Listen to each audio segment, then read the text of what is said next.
them about this process. And then this lever here, you press it with your thumb. We're really grateful to have such a supportive community here in St. Pete for local businesses. People get really excited at events, and there's all these fun little mom and pop shops and artists selling their work, things that you can't find in other cities, right? It makes St. Pete very unique. We've been able to make a lot of great connections and collaborations with our fellow local businesses.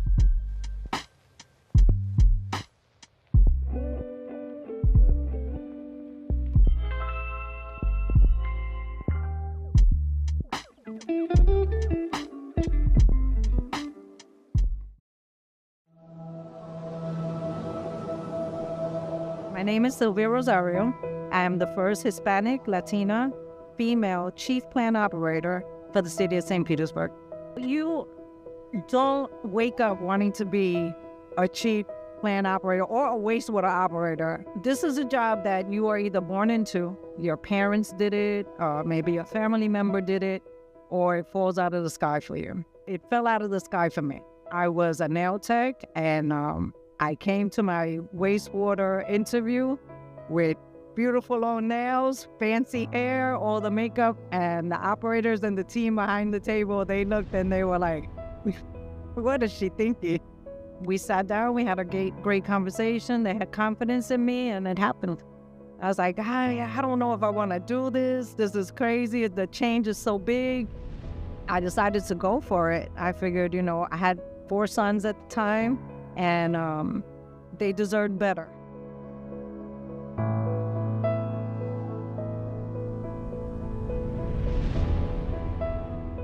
I looked up to my mother. She also was a single mother. We were living in New York, in the Bronx. She went back to Puerto Rico with me, where I went to school, went to high school, some college. I looked up to her, and she was always so proud of anything I did. That was very encouraging to me, to see that no matter what, how simple something I did, she was always a big cheerleader. 2 of my sisters were older than me, and they also were accomplished. So I had that to look up to. So I had a lot of females to look up to. Of course, my favorite color is pink. This is a very male-dominated field. I want to say I've met 4 to 5 females operators. So I always keep my office as girly as I can, because I tell the guys I am part of this team, but I'm still a girl. I'm very proud of what I've done. I'm very proud to work for the city. I'm very proud of what we do. I'm proud of the water we put out. We do it for the environment. We do it for our children, for your children, for our families, for the families out there. You have to be driven in life. There has to be a goal, and there has to be a reason. There will be obstacles, but you have to be the person sitting back figuring out how you're going to approach those obstacles and how you're going to get through them. My definition of a trailblazer is a person that has a vision and can see an opportunity come their way. Just grab onto that goal and know that you have a meaning and a reason, and go for it.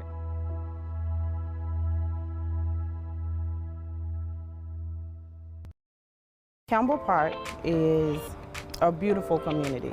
It is rich with culture.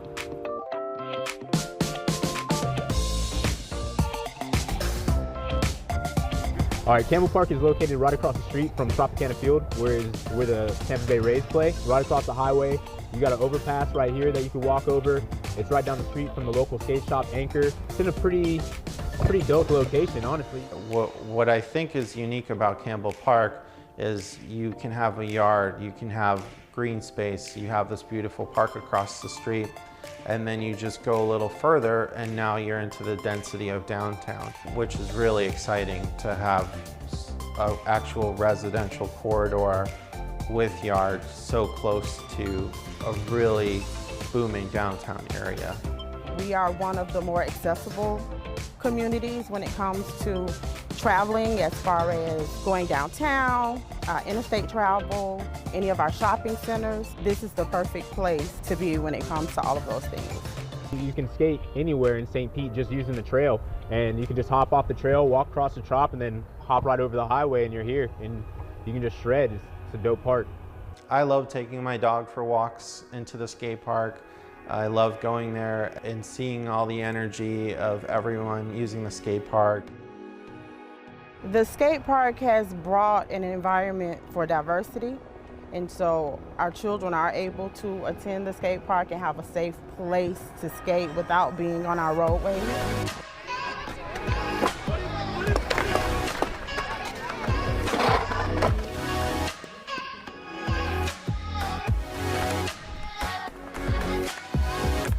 I definitely think that the skate park is going to help change some kids' lives out here, for sure.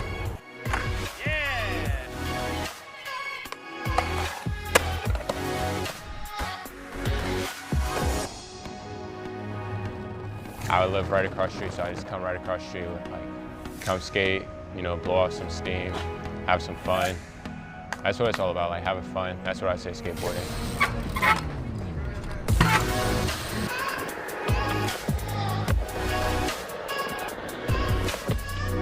Back in the day, growing up skateboarding, skateboarders and BMX bikers never got along. To see BMX bikers and skateboarders getting along so well together in a skate park is really transformative, because if BMXers and skateboarders can be in harmony, then everyone can be in harmony together.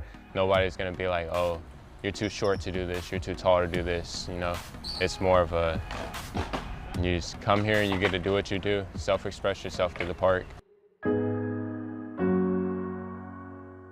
Definitely, since the skate park's been built, there's been a lot of more little kids like on their sidewalk, like practicing how to skate. You see kids riding down the street on the way to the skate park.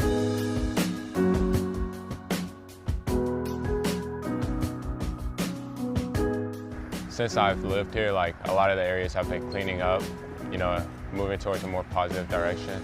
Everyone has kind of come together and worked hand in hand in improving things for everybody. Something where you create positive activity throughout the day has such a spillover effect on pushing out crime, which has been amazing. All walks of life can come here. Like, skateboarding is one of those things that's just like, it doesn't care what color you are or how much money you have. Like, if you have some wheels, a board, and some shoes, like, you're part of the crew, you know? Like, you can shred. Everybody's welcome. The neighborhood has changed over the years. It was beautiful when I was a child, but it's beautiful now that I'm an adult. I'm blessed to have been able to see all of those changes over my 46 years here in the neighborhood.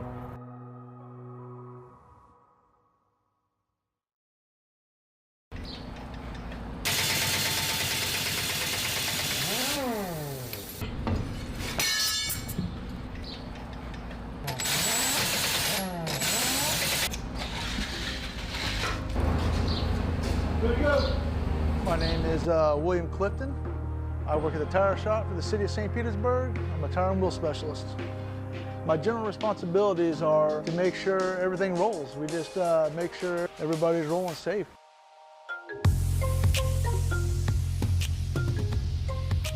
We deal with garbage trucks, fire department, wheelbarrows, forklifts. We pretty much deal with anything that has a tire.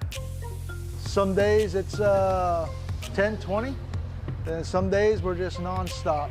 I know there's over 100 sanitation trucks. I think there's roughly 300 police vehicles, upwards of 1,000 or better. We have the big loaders. I think that's probably the heaviest, the biggest tire. Smallest, I've worked on probably forklift tires, the rear tires on a forklift, or wheelbarrow tires. I love the work. The work is fun. I mean, I like working with my hands. I feel like the tire shop is an integral part in the city because without us, nothing rolls. No fire truck, no police department, no water department, no tractors, no backhoes. All that comes to us.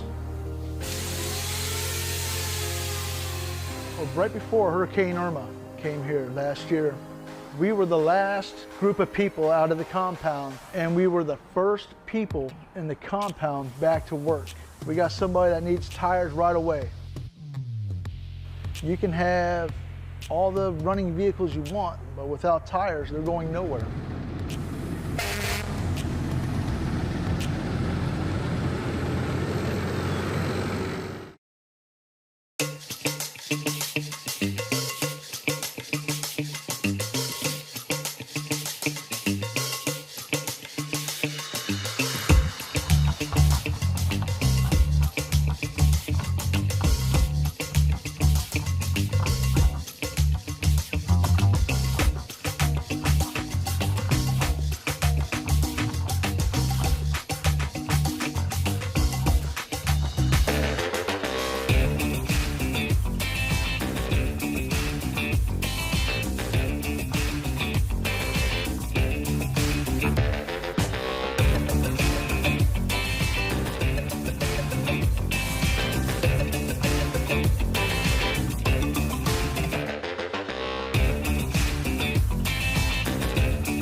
On the road, there are no second chances.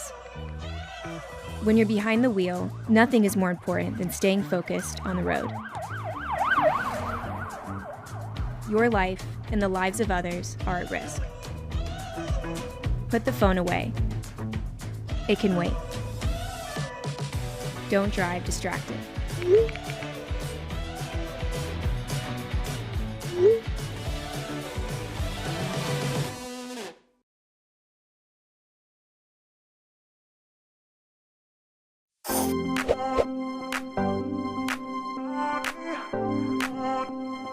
How would you write a love letter to your city? The Sunshine City Mosaic is that love letter. The mosaic celebrates so much of why so many find St. Pete an awesome place to call home. 3, 2, 1. Today was the unveiling and the grand opening of the Sunshine City Mosaic. The Sunshine City Mosaic is comprised of 9 different unique vignettes that celebrate our native Florida wildlife. It tells the story of the sunrise on Tampa Bay to the sunset out on the beaches. It's the longest mosaic in Florida, 175 feet long, 750 square feet, 15,000 pieces, 3 artists. 931 days from the signing of the contract to today. There's really no words for today, for finishing it. It is now out in the world. We did what we could, and it is not ours any longer. It is everyone else's. I had the opportunity to visit this mosaic one late afternoon around 5 p.m. in the middle of the summer. It didn't take long to realize what a true labor of love this project has been. What I remember most is my children running along the tiles, crouching down to examine the tiniest of details, tracing the shapes of the animals, with their fingers laughing and smiling as they explored and discovered. To them, nothing else mattered except the art beneath their feet. To me, that's what public art is all about. Capturing attention, sparking curiosity and nurturing imagination. Art is for our entire city, and we want it to be in every corner of the city, not just downtown. And that is our approach to inclusive progress for everyone. Everyone ought to be able to enjoy the best of St. Pete right in your neighborhood.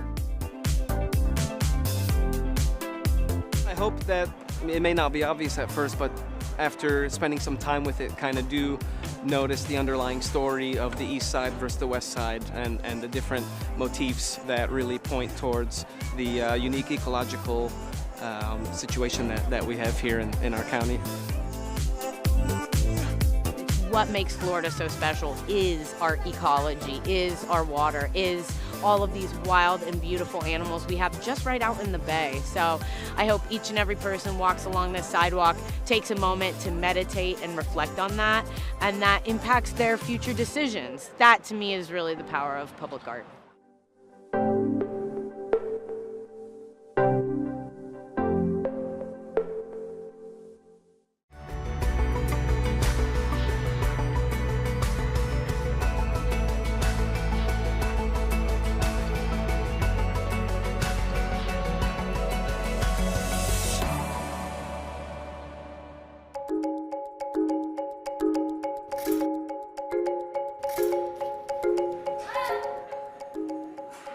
Hi, I'm Jane and I work at Sunken Gardens, and my job is to take care of the parrots, 2 kookaburras, and a flock of flamingos, interact with them and just really enjoy the little slice of paradise at Sunken Gardens. What we're doing is, before we open at 10, getting everything done so that when the public arrives, all the birds are out and fed and happy. They're all unique. They all say different things, and it's just a lot of fun to interact with them. I love this job because it's unique. I don't think I'd ever find another one like it. It's just a really fun experience for me. Flamingos are very sociable and like people, love the people that handle them, and they're very sweet. So the fact that we have 2 that have been here over 62 years, it's kind of amazing. We also take care of the tortoises. We have South American red-footed tortoises and a huge old alligator snapping turtle.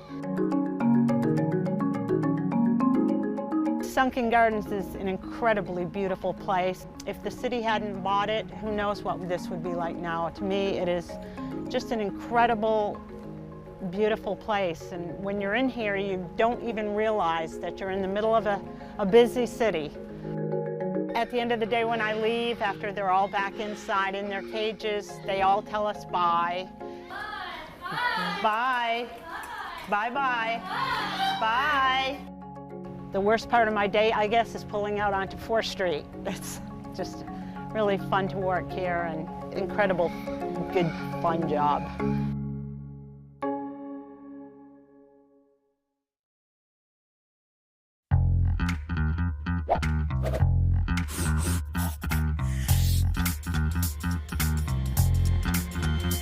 Hey guys, Ken Welch, Mayor of St. Petersburg. Now I'm with Dex Fabian, the publisher of I Love the Burg. Thank you for being here with us on our Sunrunner tour. Tell us how this changes life in St. Petersburg. Coming from New York, one of the things I missed was mass transit. And I think having something like the Sunrunner now actually happening in St. Pete after so long, it's a game changer. Riding it today, it got us from point A to point B so much faster. Don't have to worry about parking. It just makes life so much easier for locals and even tourists. And I think it helps us to change the culture. We really don't have a transit culture here. Yeah, so I think this is a good starting point for more developments in our mass transit system. Thank you for being with us, Dex. We'll talk to you next time on our Sunrunner tour.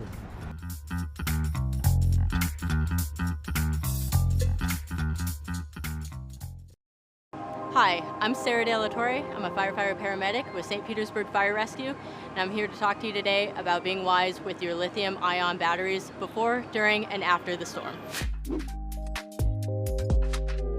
So first of all, you want to make sure before the storm that your batteries are fully charged just in case we lose power. You want to make sure that you have good quality batteries, and you want to make sure that they're not damaged, that they're not swollen, leaking, or cracked. You want to make sure that anything with a lithium-ion battery, such as e-bikes, cars, even your power tools, that they're moved up and to higher ground, and preferably that they're out of your home and away from your property. A lot of times when the salt water mixes with these batteries, that's how fires begin, even up to 2 weeks after exposure to the water. Well, during a storm, this could result in a structure fire, and the fire department may not be able to get to you to put that fire out. So it's important to always get that to higher ground and away from your property. Have a plan for your electric operated devices or vehicles. In the event of a battery fire, water will not help, so don't use water. Make sure that you use either a Class B extinguisher or an ABC dry cam extinguisher. As a pro tip, make sure to follow @StPetFL for all your up-to-date information before, during, and after a storm.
The Ready Set Bid program is a project that made me feel a lot more comfortable with operating within the bidding protocol, within the city's website and within our procurement's website. So the Ready Set Bid program has been an amazing experience for me. It has helped me develop my business. It has definitely helped me learn how to properly bid with the city of St. Pete. This class showed me exactly what it took to walk through, sign up for the programming protocol, and then walk through the bid process, see which ones I'm eligible, getting my own codes in. And at the end of the day, it allowed me bonding and financing and insurance partners to be able to scale when I did get the bid. A city that works with its local, especially the small and startup businesses, it's amazing feeling to have your city behind you, pushing you, helping you to grow and expand and learn the things that you really need to know. I would recommend other business owners apply for this course because it gives you a first name basis with all of the different aspects of the entire life cycle of a contract. It's going to give you behind the scenes experience on how to get a bid. It's going to give you the partners to be able to fulfill the bid, and it's going to give you the skill set and the confidence to communicate back and forth with the city to make sure that we're being an adequate partner to them.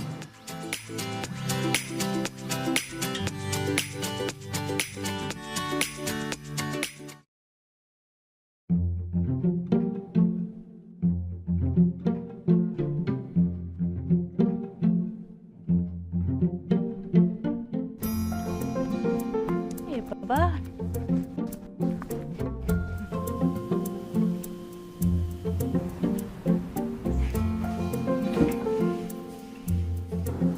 Hi, good morning. Hey, you ready to come out? Ready for breakfast? My name's Amy DePalma, and I am a nature preserve ranger here at Boyd Hill. The specialty of my job is overseeing the Birds of Prey program. We take in permanently injured, non-releasable birds of prey, and we turn them into avian ambassadors.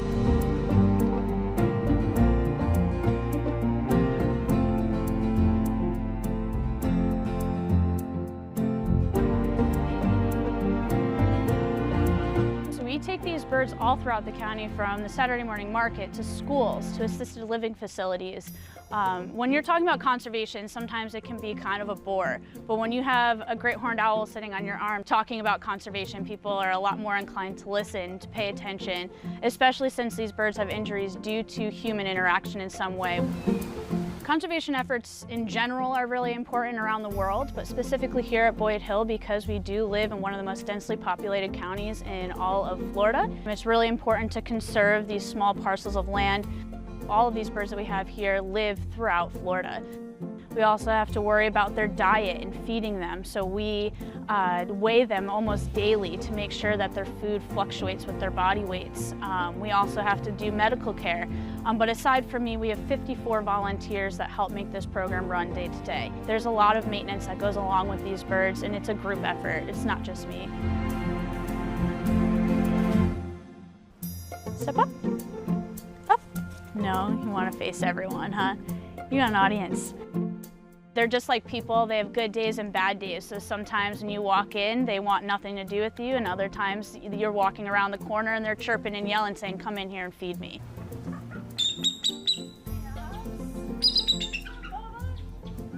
So it's really, really, probably one of my favorite parts of the job is just interacting with these birds.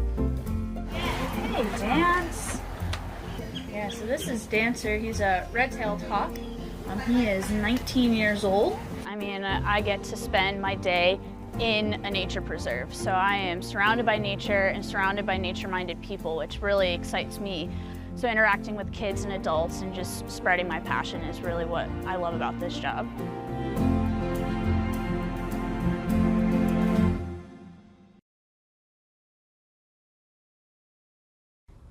Hey St. Pete, and welcome to the definitive guide for how to be the best resident you can be. A little tip from our good neighbor guide. Let's talk about something stinky. Sewers. Not just sewers as a whole, but specifically what we put down our drains. The city works hard to keep things smooth. Here's how you can help. Remember, every drain in every building citywide all goes through our sewer system. So, when it comes to the bathroom, the only thing that goes down our drain is, well, number 1 and number 2, toilet paper is A-OK too, but not flushable wipes. They might flush down your drain, but they do not break down in the sewer system. And depending on where the clog exists, the expenses might be on you to fix. Use dental floss, any kinds of wipes, baby diapers, adult diapers, and Peppa Pig toys also do not belong down the drain. Also, don't forget, the sink in the kitchen can be the worst offender for a city sewer system. Never, ever put fats, oils, or grease down the kitchen sink. This includes butter, frying oils, and other cooking fats. Once these items go into the sewer system, they congeal and contribute to sewer blockage. Guys, there's a word for this. It's called fatbergs. You know, like icebergs, except these won't sink the Titanic. Google at your own risk. Collect grease in a container once cooled and dispose in the trash, not down the drain. Remove grease and oils from your pans before washing.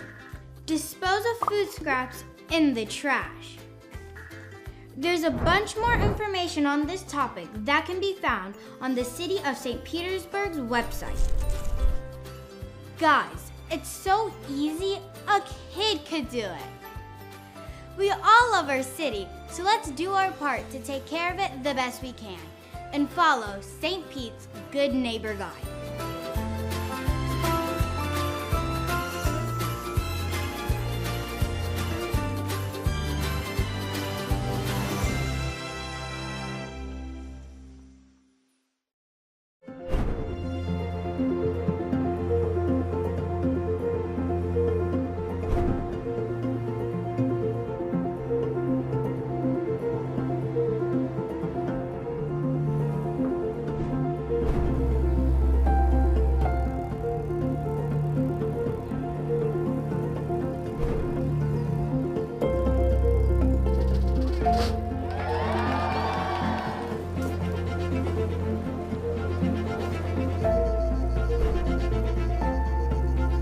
Have a plan, housing opportunities for all, that shoots for 9,000 units by 2030, and we are making progress every day. We've got investment and plans going forward to try to meet that goal.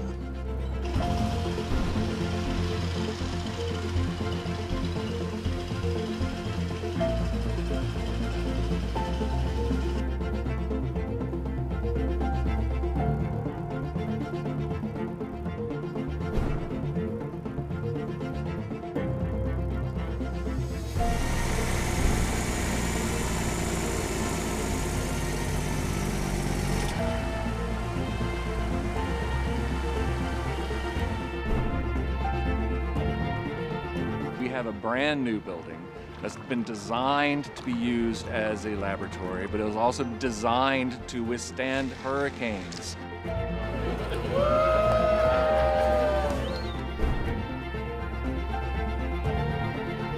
So before we moved in, we actually did a tour, and just seeing their expressions on their face was priceless. And they couldn't believe that this is our building. Selfishly, I'm thrilled we get to enjoy this here in District 1 on a daily basis. Thank you for joining us on one more piece of art that makes St. Petersburg a beautiful place to live. What do you see? What do you notice? A shell. A shell?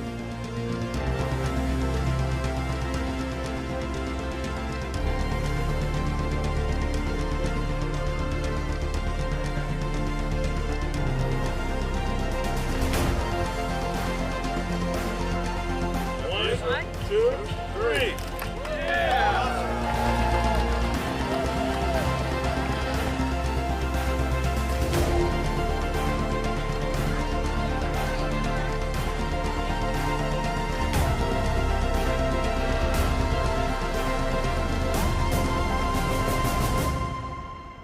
Across St. Petersburg, progress is happening.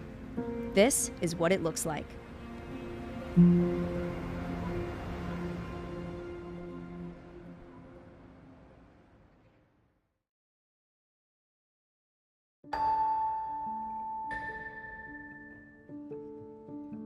We are exit here in South St. Pete to serve people that have a hard time, financial burden, and we have the mission of bringing healthcare accessible for all.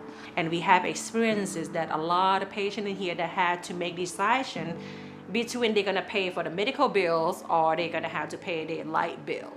And we want to be that space to fill the gap of the need for this community.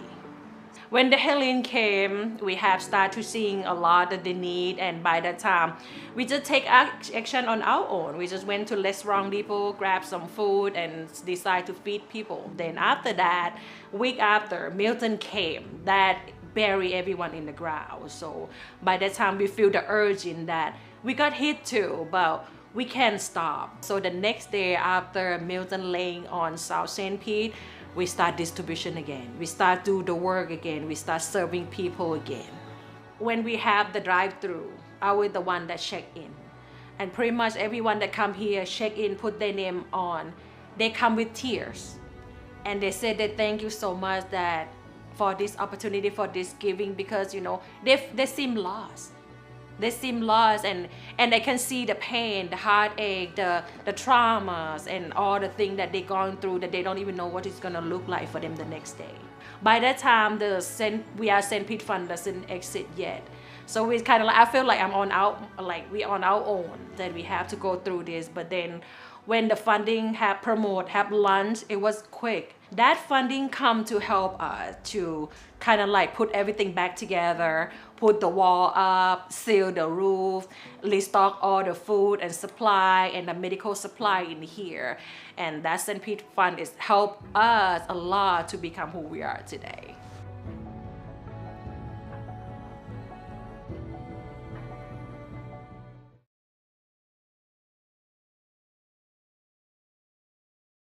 Hi, my name is Megan Orlando.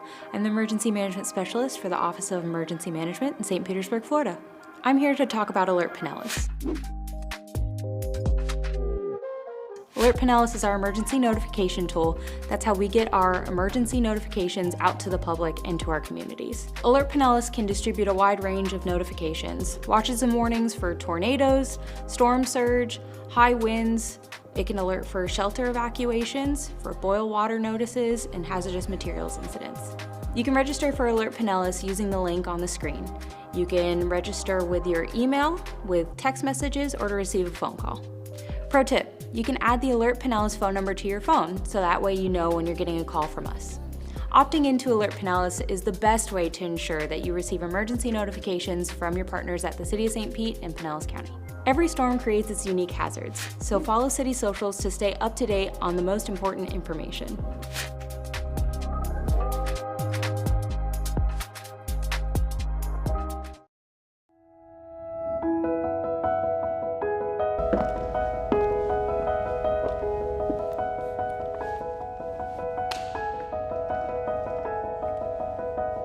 I'm the youngest of 7 girls, and so I had lots of female role models.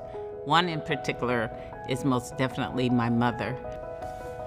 My mother has always been my strongest influence. I distinctly remember growing up in South America, there were not very many opportunities for women in leadership, and my mom really made her own place. One of my grandmothers had ovarian cancer, and my other grandmother had 4 cancers. In the late 60s, went in for a lumpectomy. They did a double radical mastectomy. She woke up being taken down to her breastplate. For her, that was incredibly humbling because her whole identity was being in the community, and she felt embarrassed, and to some extent that her womanhood was gone. And so watching her overcome that and thrive was really, that was inspiring as well.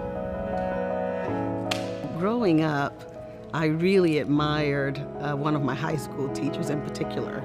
She was this incredibly brilliant woman who was tough, who was smart, and who also would give everything to help her students.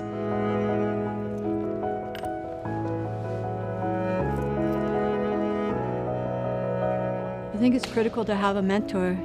I found mentors that taught me self-acceptance, self-love. They help you find a way. They help you find an opportunity to a path to your full expression. Well, I think mentorship is extremely important to the pathway to success. Having someone there who is really going to be the shining example, who is going to be your guide through life, is really what's so important and what so many of us need. Every life, you should have somebody that is your champion and somebody you can champion. And I think that's really important as we think about elevating others.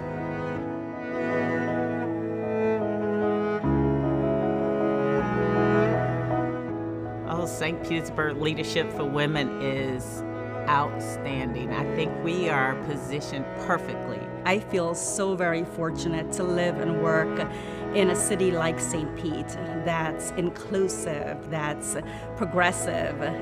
I believe that we are a future that will be kind and generous. There's great support amongst the women leaders to collaborate, to make a difference, to solve complicated problems, and they're brilliant, brilliant women. This community has not just great women leaders, but a platform where they're elevated and able to do things that are meaningful and that really impact our community. And that's part of the reason it's such a phenomenal community. Women have such an important role in our culture. The future of women in St. Pete has never felt brighter. Mentor a young lady or find a mentor for yourself. Be sure to honor the women in your life this month and every month.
Welcome to the City of St. Petersburg City Council meeting.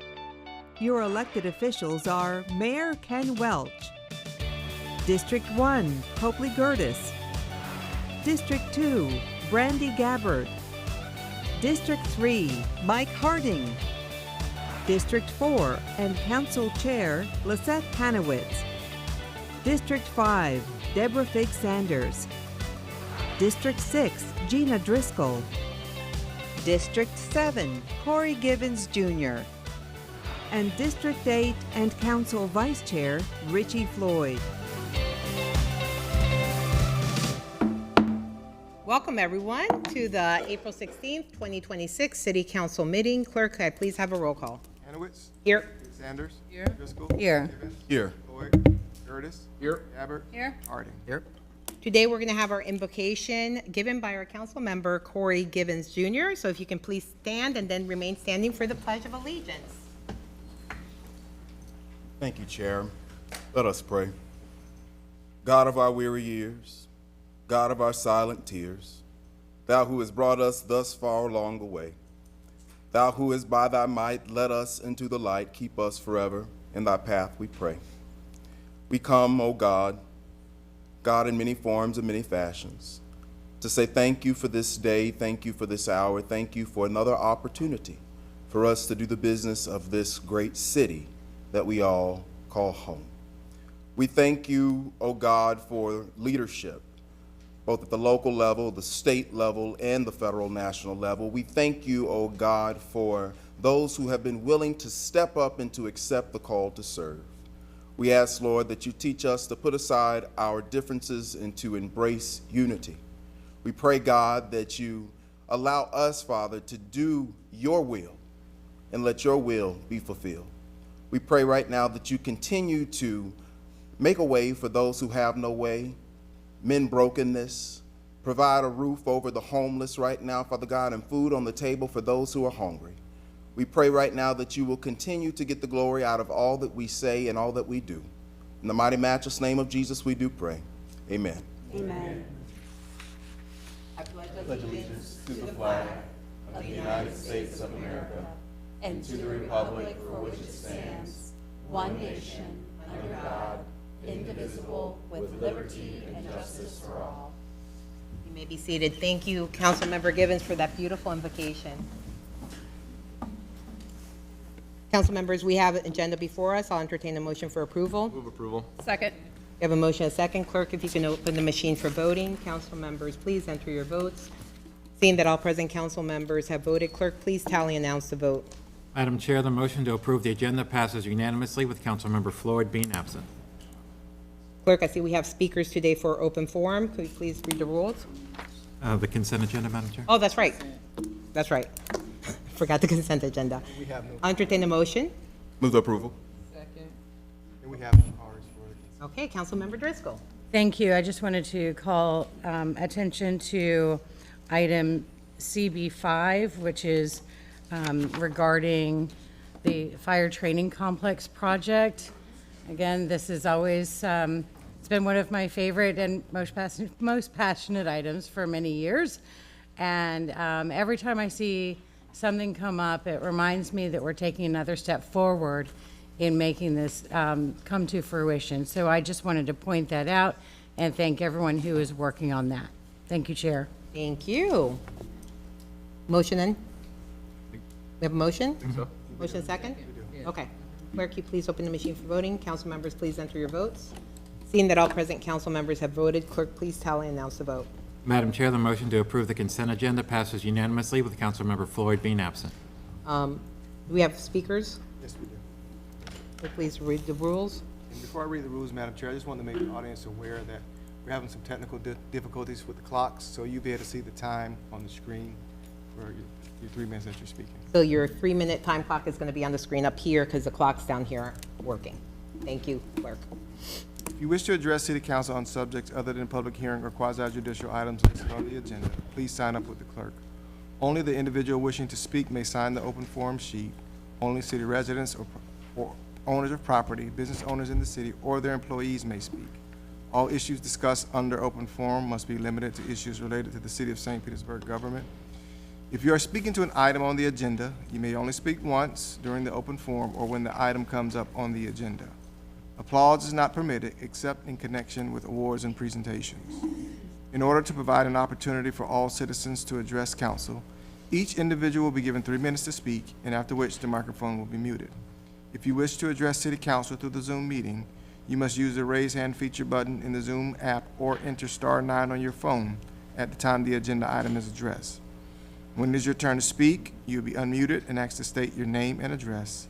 At the conclusion of your comments or when you reach the 3-minute time limit, you will be muted. All raised hands will be lowered after each agenda item. Regardless of the method of participation used, normal rules apply, including the 3-minute time limit on comments, the requirement that any presentation materials must be submitted in advance of the meeting, and the rules of decorum. If live public comment is disrupted by violations of the rules of decorum, the chair is authorized to accept public comment by alternate means, including by email only.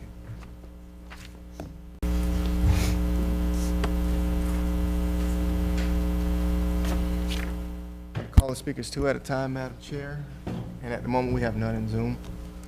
Dr. Perry G. Washington and Trevor Mallory, please go to either podium, state your name and address for the record, and you will have 3 minutes to address City Council. It seems that Dr. Washington wants Mike.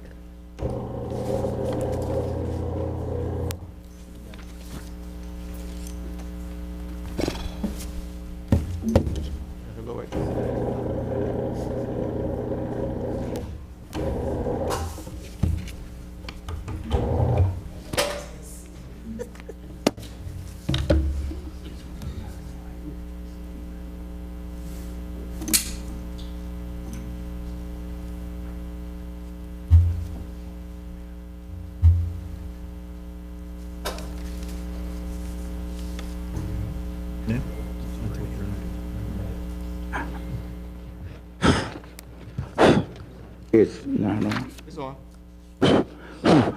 I can't hear. We hear you. We hear you. You can hear me. I can't hear me. My name, someone needs to hold this.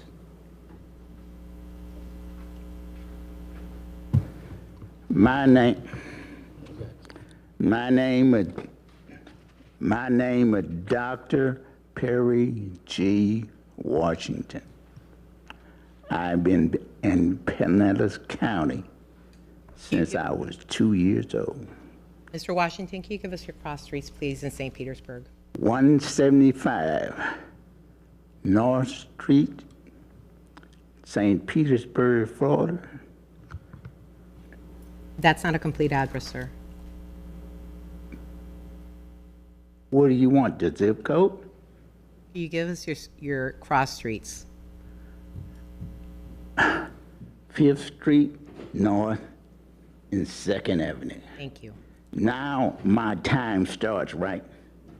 Your time has already started. We go through this. Okay, now you're gonna give me 3 minutes and tell me what to say in my 3 minutes. Does that make sense to anybody?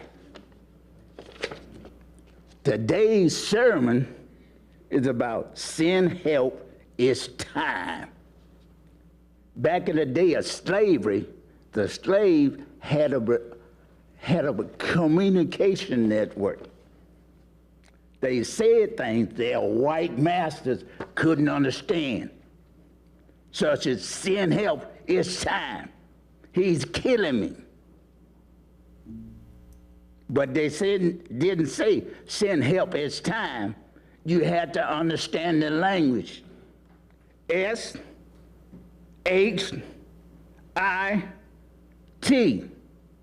This shit is killing me. It means send help, it's time.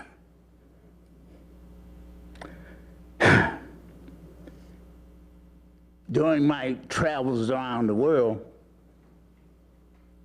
I understood you had to search, theorize, analyze, network, and defend yourself.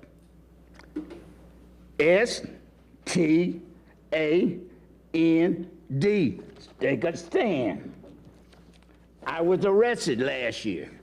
for stopping people from putting a fence in my yard by the city police. This day is Awards Day. That's why you have this many people here. I have an award. First to the mayor. This is the boot for a jackass. Second boot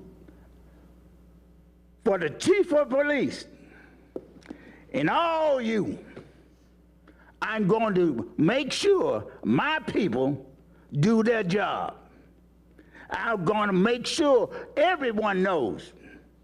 I told you last week I'm running for mayor. Why? Because no one else will stand for everybody in this city. Gord, you didn't speak to me all last year. You think I forgot? You threw me out. Thank you, sir. Next speaker. Good afternoon, Council. Trevor Mallory, 4501 6th Street South, St. Petersburg, Florida, 33705. Happy Fair Housing Month, you all. I'm here to speak on behalf of a three-year member of PCAR, which is an affiliate under the umbrella of NARAB organization. And I'm pretty sure you guys will hear more about that history as today goes on. So as we observe fair housing this month in April, we also have to recognize that housing is just not a commodity. It is a fundamental pillar for our democracy. The core promise of a democratic society is equal opportunity, and that promise begins at the front door of every home. True democracy requires that every individual has the freedom to choose where they live, where they work, and where they raise their families. When discrimination creates barriers to certain neighborhoods, it limits that freedom and silences the potential of our citizens. And I see this on a daily basis, not only in the city of St. Pete, but all around our country. Stable housing is the anchor of civil engagement. A resident who has a secure home is more likely to vote, more likely to volunteer, and more likely to invest their time and energy into the betterment of their local communities.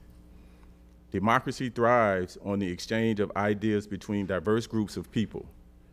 Fair housing policies dismantle the geographic barriers that keep us apart, fostering the kind of inclusive, integrated neighborhoods that are essentially for healthy representatives, that are essential for healthy representation in government. Fair housing is the realization of a Fair Housing Act in 1968, a landmark piece of civil rights legislation that reminds us of our community is only as strong as its most vulnerable residents across the country. And it also is most vulnerable to residents' access to an opportunity to create generational wealth. As we celebrate this month, let us recommit to the idea that in true democracy, your zip code should never be a barrier to your dreams. By ensuring housing is fair and accessible, we aren't just building houses, we are strengthening the very fabric of our republic. Thank you for your time. Thank you. Next two speakers. Next two speakers, Madam Chair, Keandra Darling and Manny Williams. Please go to either podium, state your name and address for the record, or cross street, and you have 3 minutes to address City Council. Good afternoon. Go ahead. Good afternoon. Much shorter than Trevor, but my name is Keandra Darling, and I live at 873 Newton Avenue South. I am a proud fourth-generation resident of this city, and I am raising the fifth. Good afternoon, council members. I am so grateful to be here with you today. This Fair Housing Month, I am here on behalf of Pinellas County Association of Realtors, this beautiful group that sits here to my right, and I proudly stand as their political advocacy chair. Not to just inform, but to call for urgent action and accountability. In 1968, the National Association of Real Estate Brokers helped lead the fight for the passage of the Fair Housing Act following the assassination of Dr. Martin Luther King Jr. That law made it illegal to discriminate in housing based on race, color, religion, sex, or national origin, and it has since been expanded to include disability and familial status. This was not symbolic, it was a mandate to dismantle housing discrimination in all of its forms. And yet today, here in St. Petersburg, where the sun is supposed to shine on all, we are falling short of that mandate. Black residents make up approximately 20% of our city's population, but receive only 4% of new mortgage originations. That's a 20-to-1 disparity. And we know that this is not a coincidence and it's not accidental. It's a measurable outcome of systems that are not working equitably, and it demands our intervention. And here's why this matters.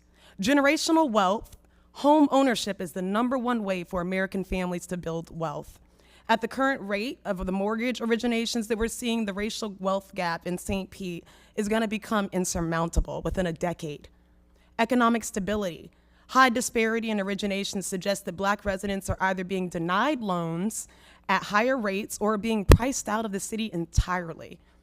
And community retention. If long-term residents cannot afford to buy homes, they are forced to remain renters, leaving them vulnerable to rising costs and eventual displacement.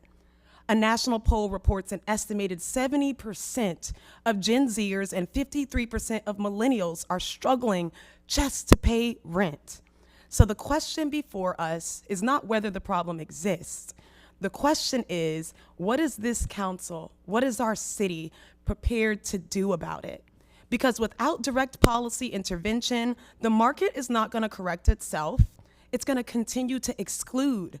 Accountability must start with data, and we are calling for formal lending audits to examine approval rates, denial patterns, and institutional practices. Thank you. Good afternoon. Sorry, I'm tall. That's fine, you can raise it. Okay. You don't have to be sorry, be tall. Okay. Can everyone hear me? You can raise it. Awesome. Okay. Hello, my name is Manny Williams. I live at 308th Street North, apartment 1202. My thing I want to discuss here today is there has been some various big housing issues within my building, to the point of where I don't know whether I'm going to be unhoused in October. Currently, there was a problem with a flood that happened on my floor, and they had water all over my apartment, and they sent people to come out, yet there is still mold in my apartment. I am asthmatic, so I'm watching it sitting there growing, and I'm wondering, like, is this causing health issues? There have been bugs in our place. They have tented the place, not really tented it, but they've kind of came in and sprayed, and still, things are still happening. They don't go away. And it really is, currently I live with my father, and it really is causing a strain, at least on our relationship, depending on what's going to happen as far as, do we leave, do we stay, do we go? It's just really hard, and I've lived there for practically 15 plus years, and I have just watched that building go down and down and down and down.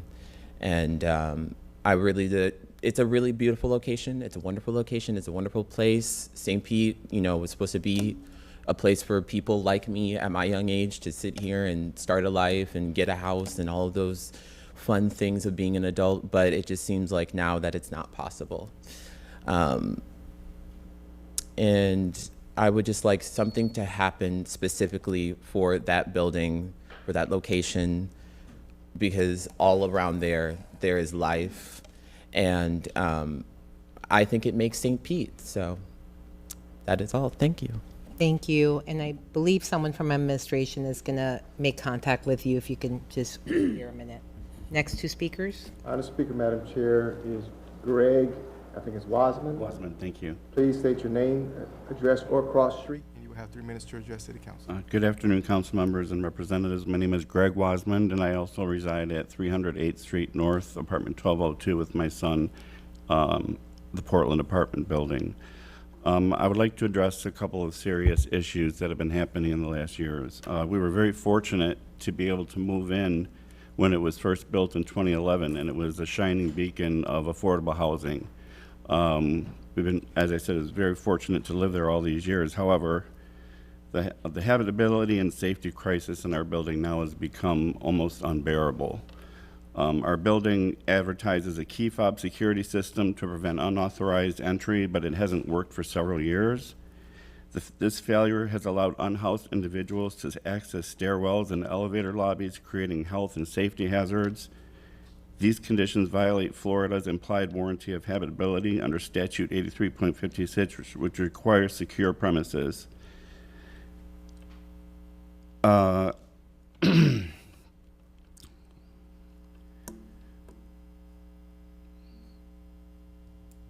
lost my space, sorry. A couple of years ago, a repeat intruder was sleeping under the stairways, entered multiple floors, and repeatedly defecated and urinated in the 12th floor stairwell.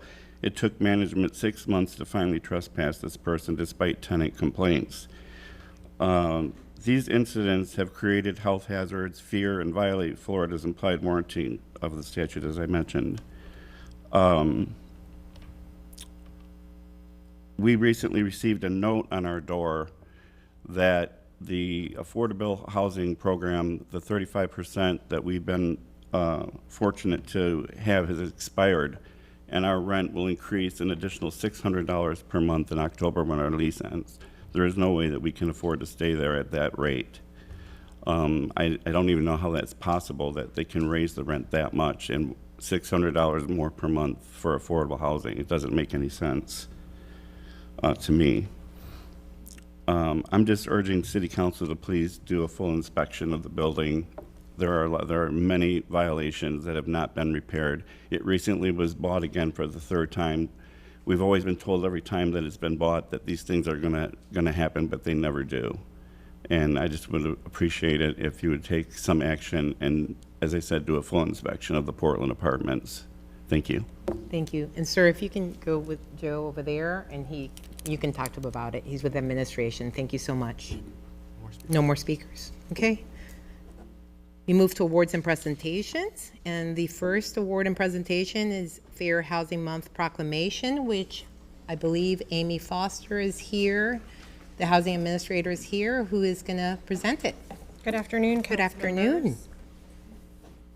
Well, we've already heard that it's Fair Housing Month, so we're excited to present this proclamation on behalf of Mayor Welch.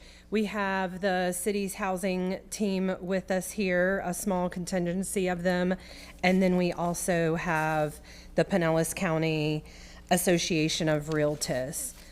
Whereas the Federal Fair Housing Act, enacted in April 1968, was a landmark piece of legislation designed to eliminate discrimination in housing based on race, ethnicity, national origin, religion, and sex, and to expand housing choices for all Americans. And whereas April is observed as Fair Housing Month, both nationally and locally, to honor the progress made and reaffirm the ongoing commitment to fair housing for all. And whereas the fight for dignity and equal opportunity in housing remains a shared responsibility, requiring action at the local, state, and federal levels to address persistent barriers to access and equity in housing. And whereas effective local efforts to combat housing discrimination and expand affordable housing options are critical to ensure that all residents have access to safe, decent, and affordable housing. And whereas discrimination in any form, whether based on race, color, national origin, religion, disability, veteran status, or family structure, undermines the fundamental right to fair housing and diminishes the rights of all people. And whereas the City of St. Petersburg is proud of its efforts to further fair housing and recognizes that this can only be accomplished through forging partnerships with other government agencies, corporations, for-profit, and nonprofit organizations, entrepreneurs, and all persons interested in furthering fair housing. Now, therefore, I, on behalf of Kenneth T. Welch, Mayor of St. Petersburg, Florida, do hereby proclaim April 2026 as Fair Housing Month.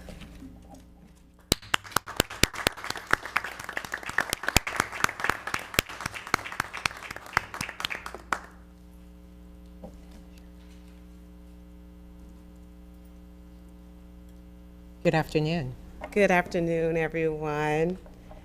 Good afternoon, Mayor Ken Welch, council members, and community. My name is Tamisha Darling Roberson. I am the president of the Pinellas County Association of Realtors, called PCAR, a local board of the National Association of Real Estate Brokers. On behalf of myself and our members, we thank you for this recognition. We receive this proclamation with gratitude, but also with understanding, because this moment represents more than today. It reflects legacy. NARAB was founded in 1947 out of necessity. And since then, realtors have remained committed to expanding access to home ownership and advancing what we call democracy in housing. This mission is still very real today. And for me, this work is personal. I was raised in this city. My ties run 5 generations now deep. So I don't just care about housing. I care about who has access to it and what it means for families right here at home. Through PCAR, we are in the community every day, educating, advocating, and helping people move from credit to keys, not for recognition, but because the need is real. Because housing is more than a transaction. It's how families build generational wealth, creating stability today that carries forward for decades. Through our alignment with NARAB and our MOU partnership with the African American Mayors Association, we are part of a national movement. And it's powerful to see that same commitment reflected here in my city, the city that I love. So we accept this proclamation with appreciation and with continued commitment. Committed to the work, committed to the people, and committed to making sure this city grows with every family who built it. 5 generations brought me here, and we're making sure the next 5 have a place to stay. Thank you.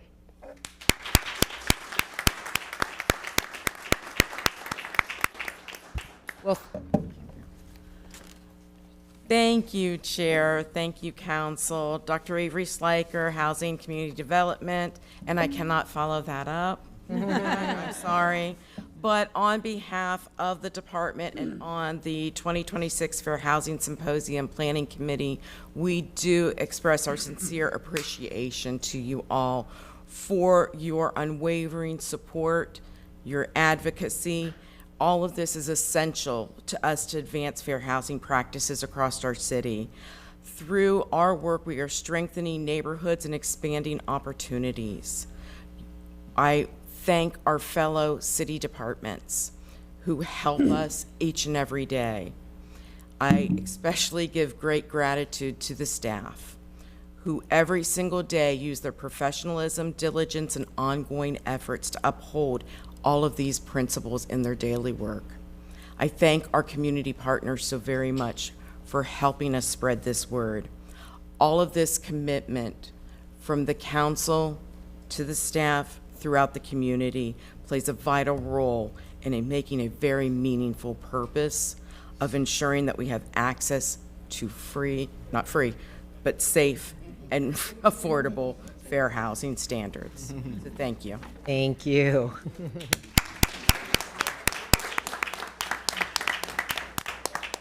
Councilmember Gabbard. Thank you, Chair, and thank you everyone for coming out today, and thank you, Amy and the entire team, for the proclamation. Looking forward to joining you all at the symposium next week, and I just want to thank NARAB and the members of the Pinellas County Association of Realtors for your advocacy. It does not go unnoticed, and I have, in my other life as a real estate broker myself, I do have a member in my organization that is part of NARAB as well, and I'm very familiar with the work that you all do every single day, the legacy that you leave to fight for fair and affordable housing for, to your point, Tamisha, generations to come. And that is critical to making sure that St. Petersburg remains a vibrant place to live. And so I just want to thank each and every one of you, from one realtor to realtist. And thank you all for continuing to keep up that fight. It takes all of us to continue to move forward, remembering history, but making sure that we have a vibrant path ahead of us. So thank you all. Thank you, Madam Chair. Councilmember Driscoll. Thank you. Thank you for bringing this forward, and for everyone who joined us to celebrate this together, and not just to celebrate what's been done and how far we've come, but also to remind ourselves that we're in this together, to link arms and keep moving things forward. When I was contacted about PCAR and trying to make sure that they were included in today's proclamation, I had a chance to look into the history of the organization and what it really means. And it just made me so proud to know some of the people who have been rolling up their sleeves and doing the work as part of the organization. So wanted to take the moment to also thank you for all that you do and for all of the inspiration that you're spreading out there for others. Not just to move towards home ownership, but to look into this opportunity as a career possibility and how they can be what they see. So thank you. Thank you. Thank you, Dr. Schuyler. Amy and your team, you always do wonderful work. Thank you. Next up, we have D2, Arbor Day Proclamation. And I believe Barbara Stahlberg is going to be reading the proclamation. Hi, Barbara. Good afternoon. Thanks for having us. Good afternoon. I'd like to take an opportunity to recognize some of our tree superstars in the department. Managers Adul Yates, Lynn Gordon, and Taylor Thornton. So with our upcoming Green Thumb Festival, Adul and Lynn have really taken a lead role on planning this event, which is a huge event. It takes all year to prepare for, and they have put countless hours into it. So thank you to them. And also to Taylor Thornton, who plants the majority of trees that you see going on in our parks. She oversees the horticulture department and forestry. So thank you to Taylor for being such an ambassador for our tree canopy. She does a great job. So whereas trees enhance the quality of life by cleansing air and water, providing critical shade, and serving as a natural and vital habitat for a variety of birds and foraging fauna. And whereas trees help moderate temperatures by creating a cooling effect, which can counteract the heating effect of pavement and buildings in an urban environment. And whereas trees promote social, economic, and environmental health by capturing and slowing stormwater runoff, filtering air pollution, reducing nutrient loading in water systems, and flooding of neighborhoods, and contributing to the character and aesthetic beauty of neighborhoods and business districts.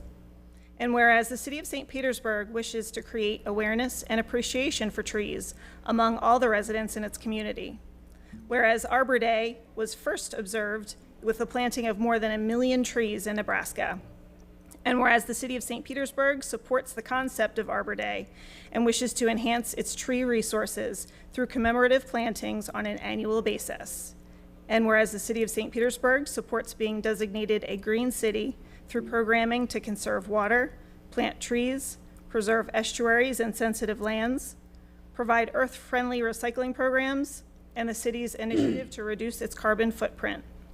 Now, therefore, I, Barbara Stahlberg, on behalf of Kenneth T. Welch, Mayor of St. Petersburg, Florida, do hereby recognize the observation of Arbor Day through our annual Green Thumb Festival held on the 4th weekend of April, and encourage all residents to join us in this observance.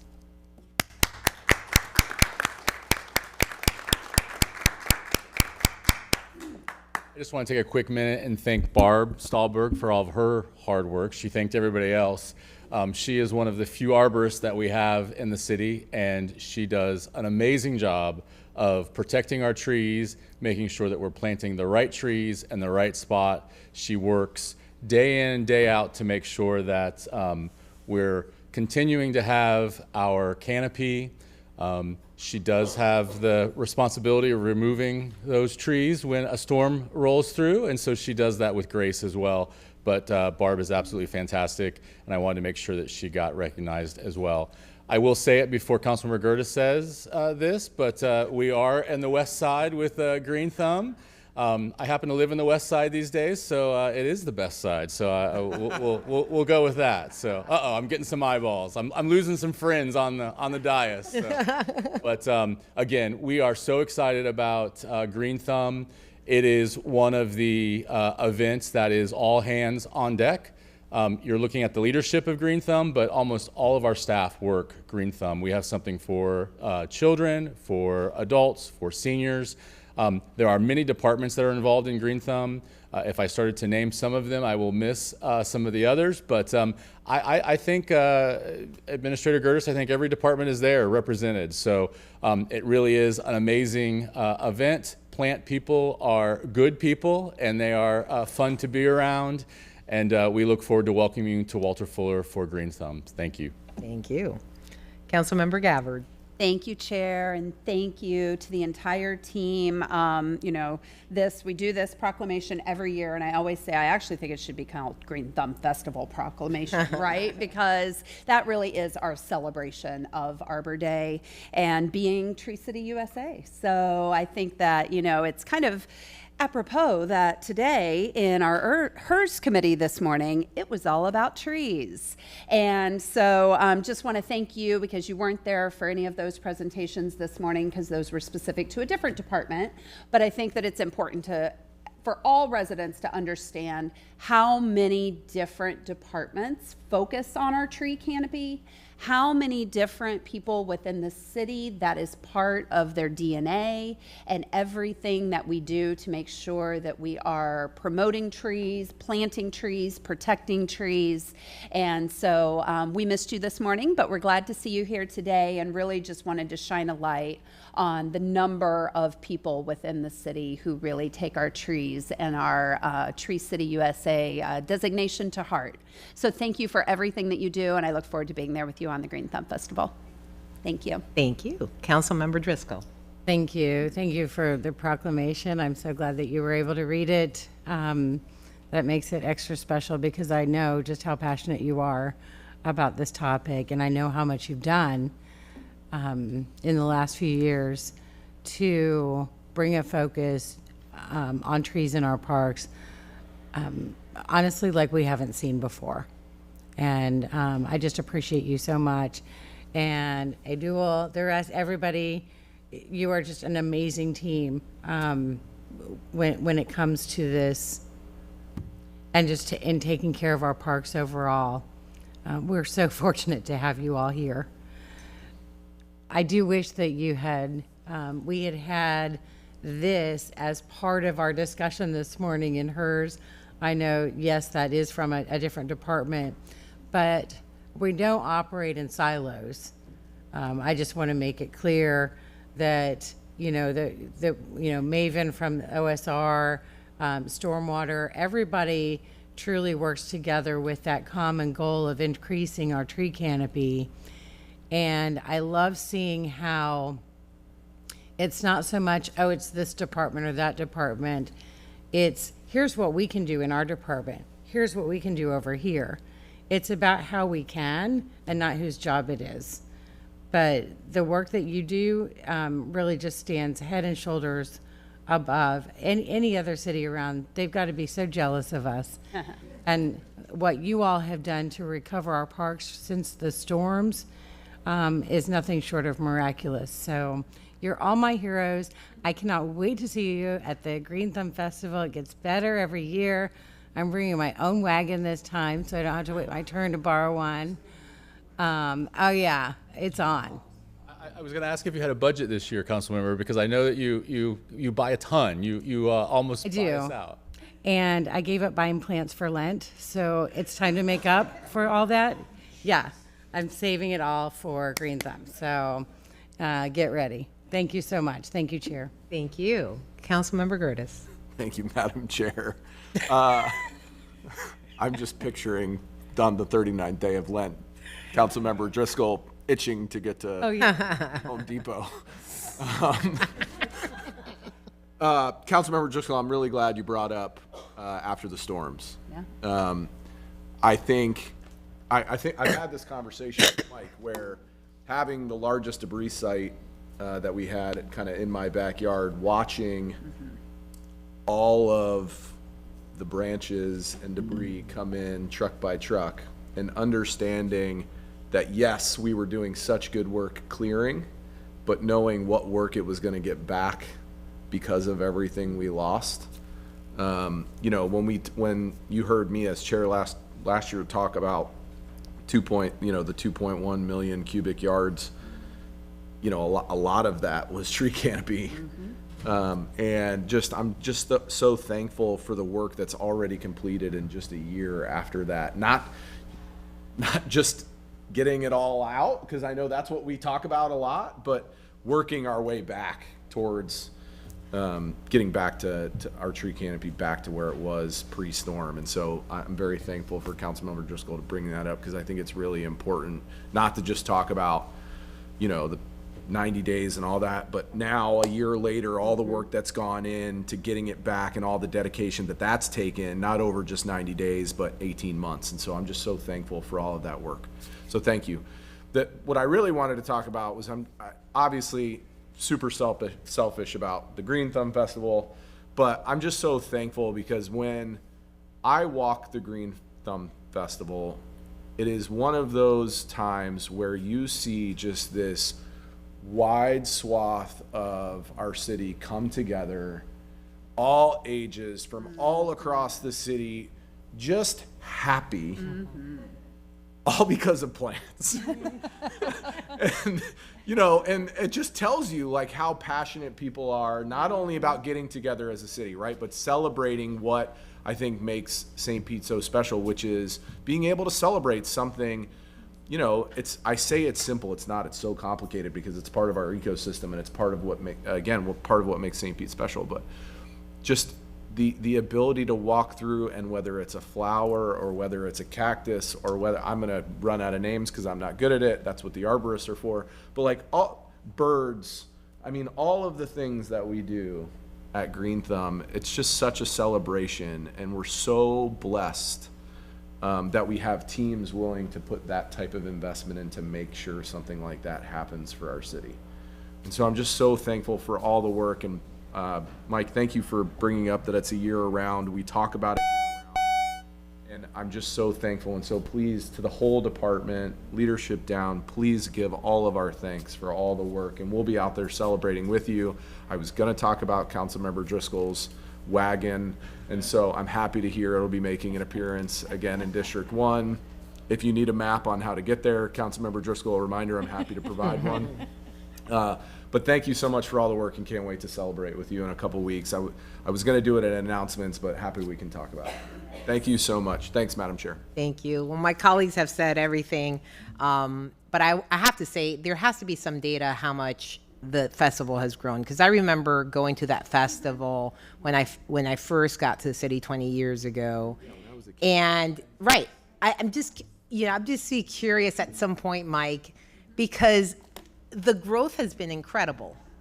It absolutely has been incredible, and I will tell you that there are some vendors and some folks that aren't happy with us because they don't get in. I mean, we are at the place.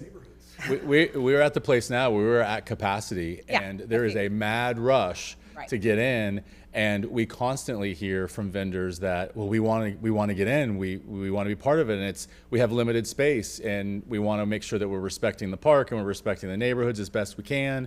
So it's a balancing act, but it's definitely an event that's at capacity, both vendors and spectators and participants. So it's a success story, and it has absolutely grown. Yeah. We appreciate the patience from the residents that are around Walter Fuller, because it's an impact. It's definitely an impact, and we don't take that lightly. We do our best to be good neighbors, and we look for ways to work with Pinellas County schools and churches for parking. But you're exactly right. This festival has grown and is just unbelievable. We get calls regularly from folks that want to emulate it in their city, And it's kind of a special event and a special time. So we appreciate all of your support. You all, each and every one of you, have been nothing but supportive of this event and our department, and that absolutely is appreciated, and we're so thankful for that. Thank you. And I also, the other thing I wanted to touch upon was the storms. Great job, obviously, with the trees and all the debris. Barbara, we met, and the first time we met, we talked about trees because that's what your role was, and I was the neighborhood president. So I'm happy that you're part of this endeavor, with your background, because, the saying goes, the best time to plant a tree was 20 years ago. The second best time is now. And back then they were planting laurel oaks.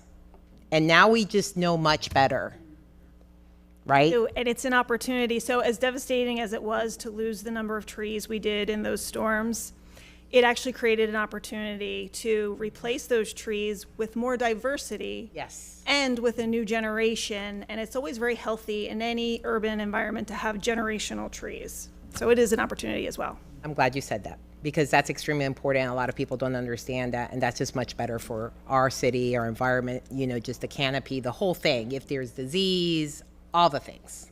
So good to hear. Well, thank you, and it's great to see your smiling faces. Okay.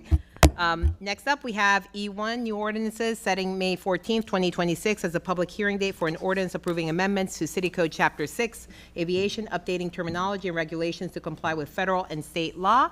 Clerk, if you could please read the ordinance. Proposed ordinance number 635H, an ordinance of the City of St. Petersburg, amending City Code Chapter 6 Aviation, updating terminology and regulations to comply with federal and state law, creating consistency with primary management and compliance documents and the Albert Woodard Master Plan, providing for severability and providing an effective date. The public hearing for this item is on May 14, 2026, and we do not have any cards. Move approval. Second. We have a motion and a second. Clerk, if you can open the machine for voting. Council members, please enter your votes. Seeing that all present council members have voted, clerk, please tally and announce the vote. Madam Chair, the motion to approve agenda item E1 passes unanimously with Councilmember Floyd being absent. Thank you. And next up, we have E2. Clerk, if you can read that ordinance. Proposed ordinance number 634H. An ordinance in accordance with section 1.02 subsection C5B, St. Petersburg City Charter, authorizing the Public Transportation Grant Agreement, PTGA, and the grant assurances, which are attached to the PTGA, to be executed by the city as a requirement for receipt of a Florida Department of Transportation, FDOT grant for the design phase of the Taxiway A Rehabilitation Project 21266 at the Albert Woodard Airport, authorizing such encumbrances or restrictions not to exceed 20 years from the effective date of the PTGA, authorizing the mayor or his designee to accept the grant in the amount of $9,600, authorizing the mayor or his designee to execute all documents necessary to effectuate this ordinance and providing an effective date and providing for expiration. And the public hearing for this item is also on May 14th,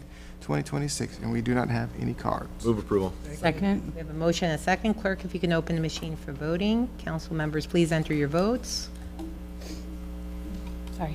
Okay. Seeing that all council members that are present have voted, clerk, please tally and announce the vote. Madam Chair, the motion to approve agenda item E2 passes unanimously with Councilmember Floyd being absent. Thank you. Next up, we have I1, and you're not Ken. I'm not Ken. That could be good or bad, depending on how you want to think of it. Council, Madam Chair. In fact, I was going to say, Madam Chair, last time I saw you, we were both surrounded by police officers. I'll let everybody else ponder that. I'm here covering for Ken McCollum, who's dealing with a personal issue, settlement regarding Charlotte Heff versus the City of St. Petersburg. You may recall Mr. McCollum, I believe, sent a memo around. A garbage truck ran a red light, struck a vehicle. Ms. Heff suffered a fracture. We could settle the case for $125,000. I independently reviewed the file as well. I completely agree with Ken's assessment of it, and so I would recommend that we, in fact, approve the settlement. Move approval. Second. We have a motion and a second. Clerk, if you can open the machine for voting. Council members, please enter your votes. Seeing that all present council members have voted, clerk, please tally and announce the vote. Madam Chair, the motion to approve agenda item I1 passes unanimously with Councilmember Floyd being absent. Thank you, Joe. Thank you. Next up, we have reports. We have F1, a resolution accepting the 13th Street Heights Neighborhood Plan. Hi, Kaylee. All right, good afternoon, Council. Here today to talk about the 13th Street Heights Neighborhood Plan. I know we were just together talking about Palmetto Park, so today's PowerPoint might seem a little familiar. Okay, so starting off by talking about some of the benefits of conducting a neighborhood plan. Again, these things not only help us identify residents' priorities, but they also give us a chance to get out in the community and talk with our citizens about existing programs. And then we can take some of their feedback back and know what kind of projects we should be funding as we discuss our annual budget priorities. This neighborhood plan was completed as part of the Neighborhood Planning Program, or NPP. This is a CRA program created back in 2022 to help neighborhoods reduce blight, preserve their identity, balance their growth with long-term stability, and improve public infrastructure. And within the NPP, there are 3 separate funding opportunities. The first is for neighborhood planning, so that's what allowed us to hire a consultant. This plan utilized Kimley Horn and Associates. And then there's also 2 buckets for funding, one for project implementation and another for traffic plan implementation. And we'll talk at the end of the PowerPoint about some of the things that those funding mechanisms could pay for. Community input is obviously very important. When we're writing a neighborhood plan, we want to make sure we capture all the voices of every resident in the community. So to that end, the consultant, along with the Neighborhood Relations Department, completed a variety of different outreach methods, including neighborhood walk-in talks, a community survey that was online and available as a hard copy at community events.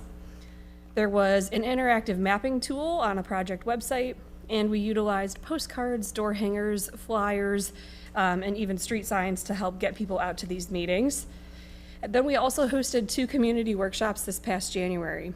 So when I took this position, I met with the president of 13th Street Heights, and he expressed some frustration and just wasn't that happy with the outcome of the plan based on the work that the consultant had done. Felt like not every voice had been heard and that the neighborhood needed a little bit more time to come to the table and really evaluate the recommendations before the plan was finalized. So we scheduled these 2 workshops in January to do exactly that. And the neighborhood is much more happy with the finalized plan as you see it today. Here's a look at the timeline of events for those outreach initiatives I just discussed. Neighborhood meetings starting back in February of 2025. The 2 neighborhood workshop dates in January. And then the bottom 3 bullets are our approval schedule. So I will go ahead and talk about the CAC. We went to the CAC on April 7th, but they did not have quorum. So that's why you have a new resolution on the dais in front of you today. It just has the line that we had in there previously about CAC approval removed. And my understanding from legal, correct me if I'm wrong, is that doesn't impact your ability to approve the plan today, but we will have to go back to the CAC sometime this summer before we can use any CRA funding. Okay, so before we get into plan recommendations, I wanted to just kind of give you a look at the neighborhood. So this map really highlights 13th Street's location within the South St. Pete CRA and its proximity to a lot of other landmarks. So the Gas Plant District, 22nd Street South Business District, and Deuces Live. I also wanted to touch on some of the neighborhood demographics. So in the past 10 years, there's been some pretty significant investment in this neighborhood, which has led to some demographic and cultural shifts. So compared to the city overall, 13th Street Heights residents are younger, more diverse, and earn nearly half the income as the city's average household income. So stats like these not only highlight the need for economic opportunity, job growth, and income advancement, but also the fact that we need to ensure we're bringing long-standing residents and new residents to the table when we're working on initiatives like this. So a brief look at the community engagement summary that was conducted with the consultant.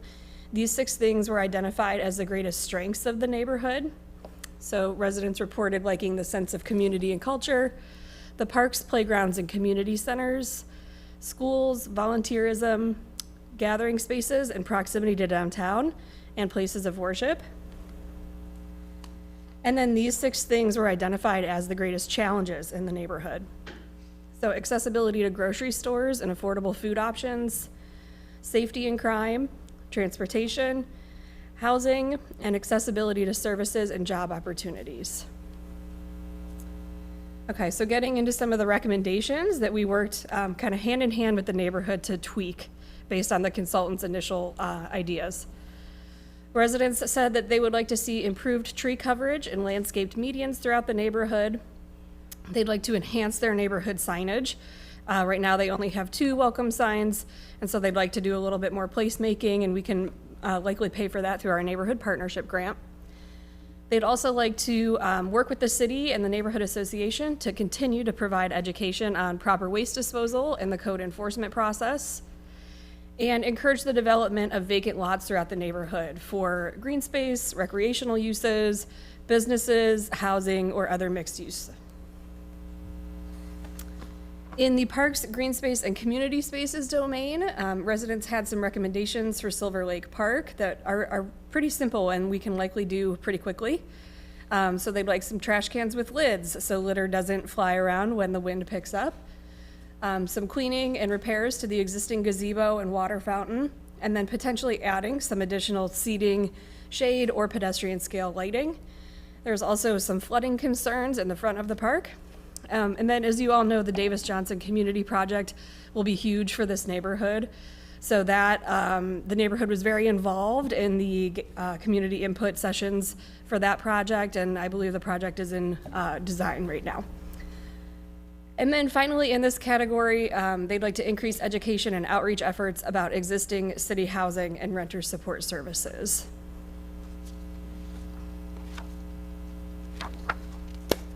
In the transportation and mobility domain, residents would like to see potholes filled and paved alleys throughout the neighborhood where feasible.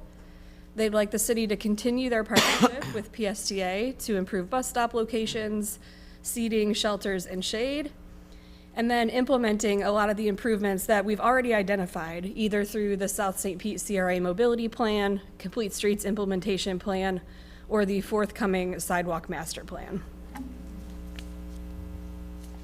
And then our last slide here of strategies for community redevelopment and safety.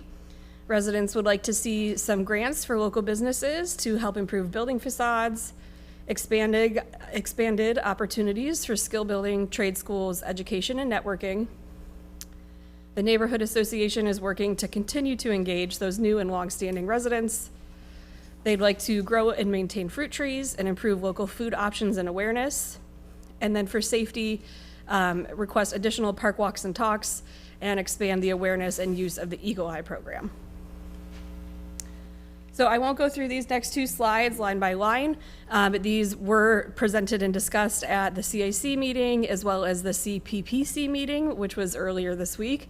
But these just kind of show some of the recommended actions from this plan and their alignment with the South St. Pete CRA plan and comprehensive plan. And so with your approval today, as I mentioned, we'll have to go back to the CAC this summer before we can utilize any CRA funding. But once that's official, we can start talking about prioritizing some of these projects based on the neighborhood's feedback and getting some of these projects into the implementation phase. So with that, I'll take any questions. Thank you. Councilmember Gertis. Thank you, Madam Chair. Kaylee, thank you for the presentation. I know you mentioned that CPPC was earlier this week, so that 2 days ago obviously wouldn't be a part of our backup. Can you give us any feedback or that they had? Did they provide any feedback? There were a couple comments. It was generally positive. Nothing specific, really. Okay.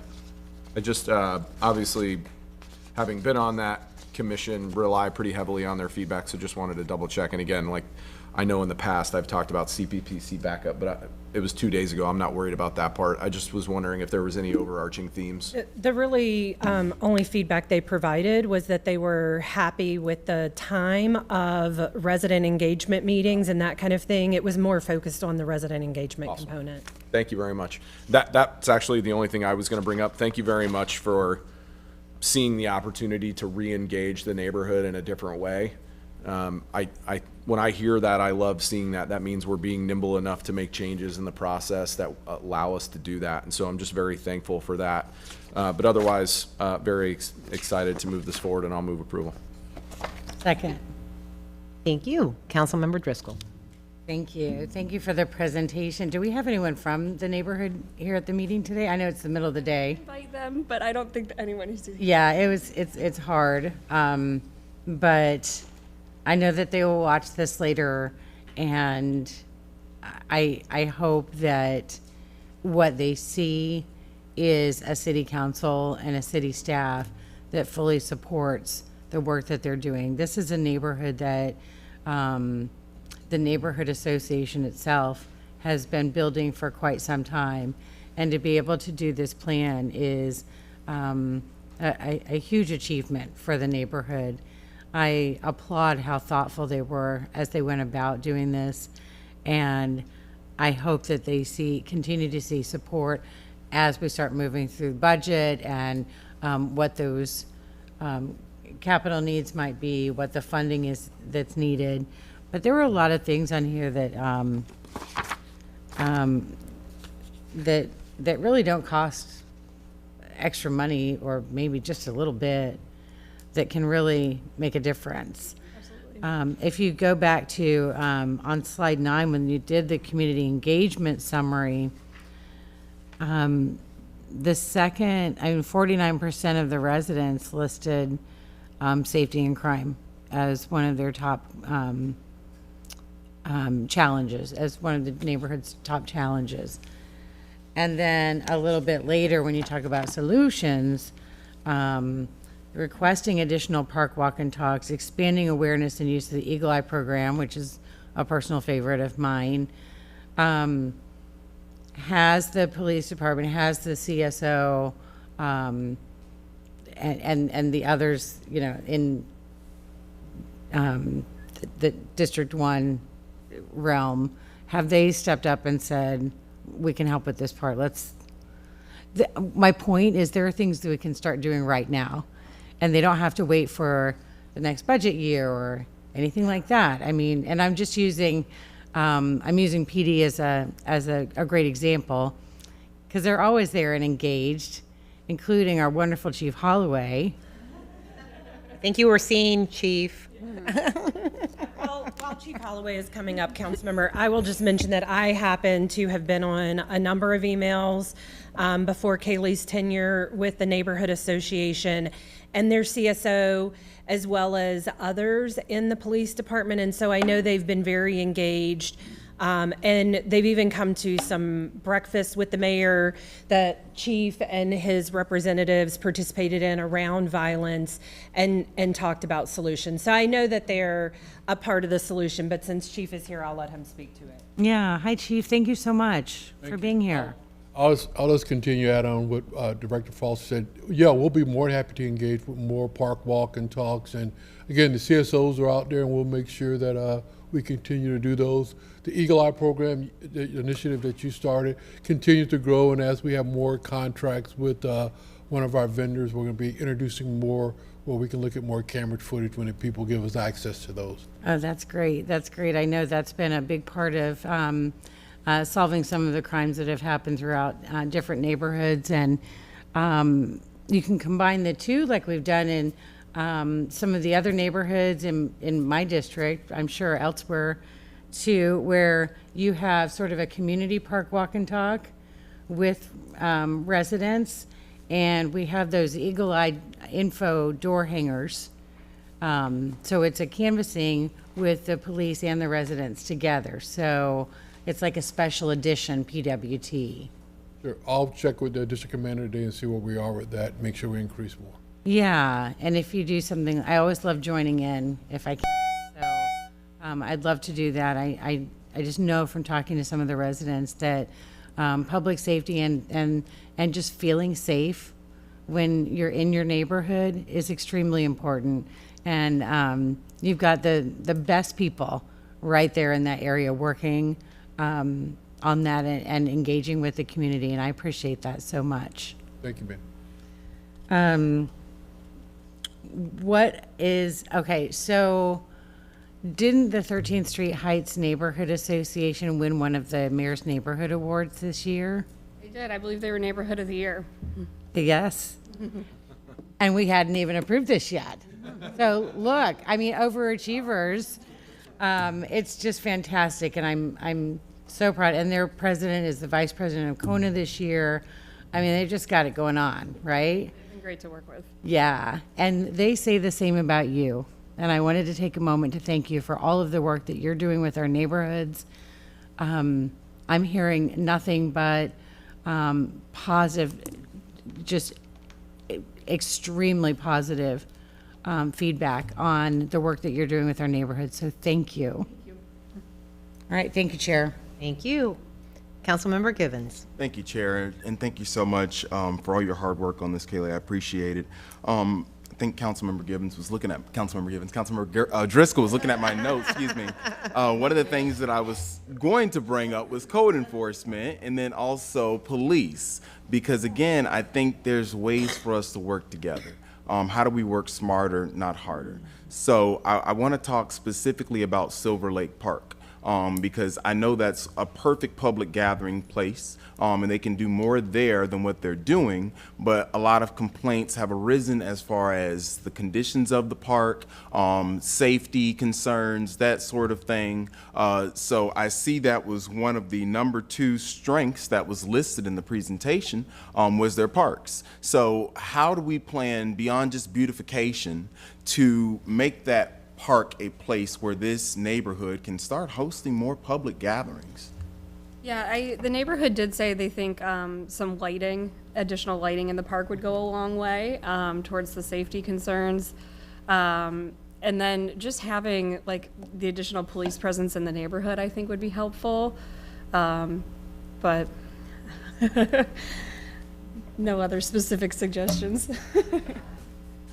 Good afternoon, Council. The only thing that I would add to that, Councilmember Givens, is, similar to something I think you brought to our attention recently, or even from a codes compliance standpoint, we can look at the immediate area around there and see if there's any issues that we can address, use that education assistance to go out, touch base with those residents, let them know that these are code violations, how that can impact the surrounding neighborhood, and really work with them on getting those resolved. So that way that gathering place becomes, a better place for everybody to be, so. Thank you for that, Joe. I appreciate it. And then lastly, I think it's the community liaisons. Do I have the correct title? How do they fit into this plan? Because I feel like there's a lot of benefits from both the position and also where this plan is going to take this neighborhood. But I want to see if there's a way for perhaps these liaisons to help fill some of the gaps so that way we don't fall back to where we were before. Yeah, that's a great suggestion. So there was a few slides or a few bullet points in there about the education opportunities. So to me, that's where I see the liaisons really kind of stepping up and filling in the gaps. So they are planning, as we continue to evolve their positions, to carry resources about all of the city programs in their trucks. We're rebranding the trucks so people know to flag them down, ask them any questions like that. So when they're out in the neighborhood, they'll be educated about all of our programs. So whether it's code enforcement, housing, whatever someone else might need, they'll be able to provide a phone number and at least some initial information about those programs. Awesome. Thank you so much, Chair. Thank you. We have a motion and a second. Clerk, if you can open the machine for voting. Council members, please enter your votes. Seeing that all present council members have voted, clerk, please tally and announce the vote. Madam Chair, the motion to approve agenda item F1 passes unanimously with Councilmember Floyd being absent. Well, thank you, Kaylee, and congratulations to 13th Street Heights neighborhood. You got a plan. Okay, next up, we have F3, which is Parent Protect. Councilmember Gabbard, I believe this was your item. Thank you so much, Madam Chair. Very happy to bring this item forward to everyone today. This is really an awareness campaign, and so it was important to kind of bring it here to all of you and start here because the power of partnerships with the city being a key player in the success of this program, really wanted to help JWB get the word out. So I'm going to just give you a quick history lesson as to how we got here today. So back in September, October or so, Miss Becca Gross-Teeter reached out to me and had kind of a shared concern over, as moms with kids in our public school system, about how we could work together collaboratively to keep our kids safe online. She's going to talk about, a lot of the issues, but specifically as it relates to human trafficking and how, people have all of these predatory practices for our kids online and how scary that online world is and how little control oftentimes parents have over that sort of exposure. And so, kind of fast forward, we talked a little bit and we decided to reach out to the chief and bring him on board because all of his work in combating human trafficking specifically, we wanted to make sure we were having some cohesive conversation.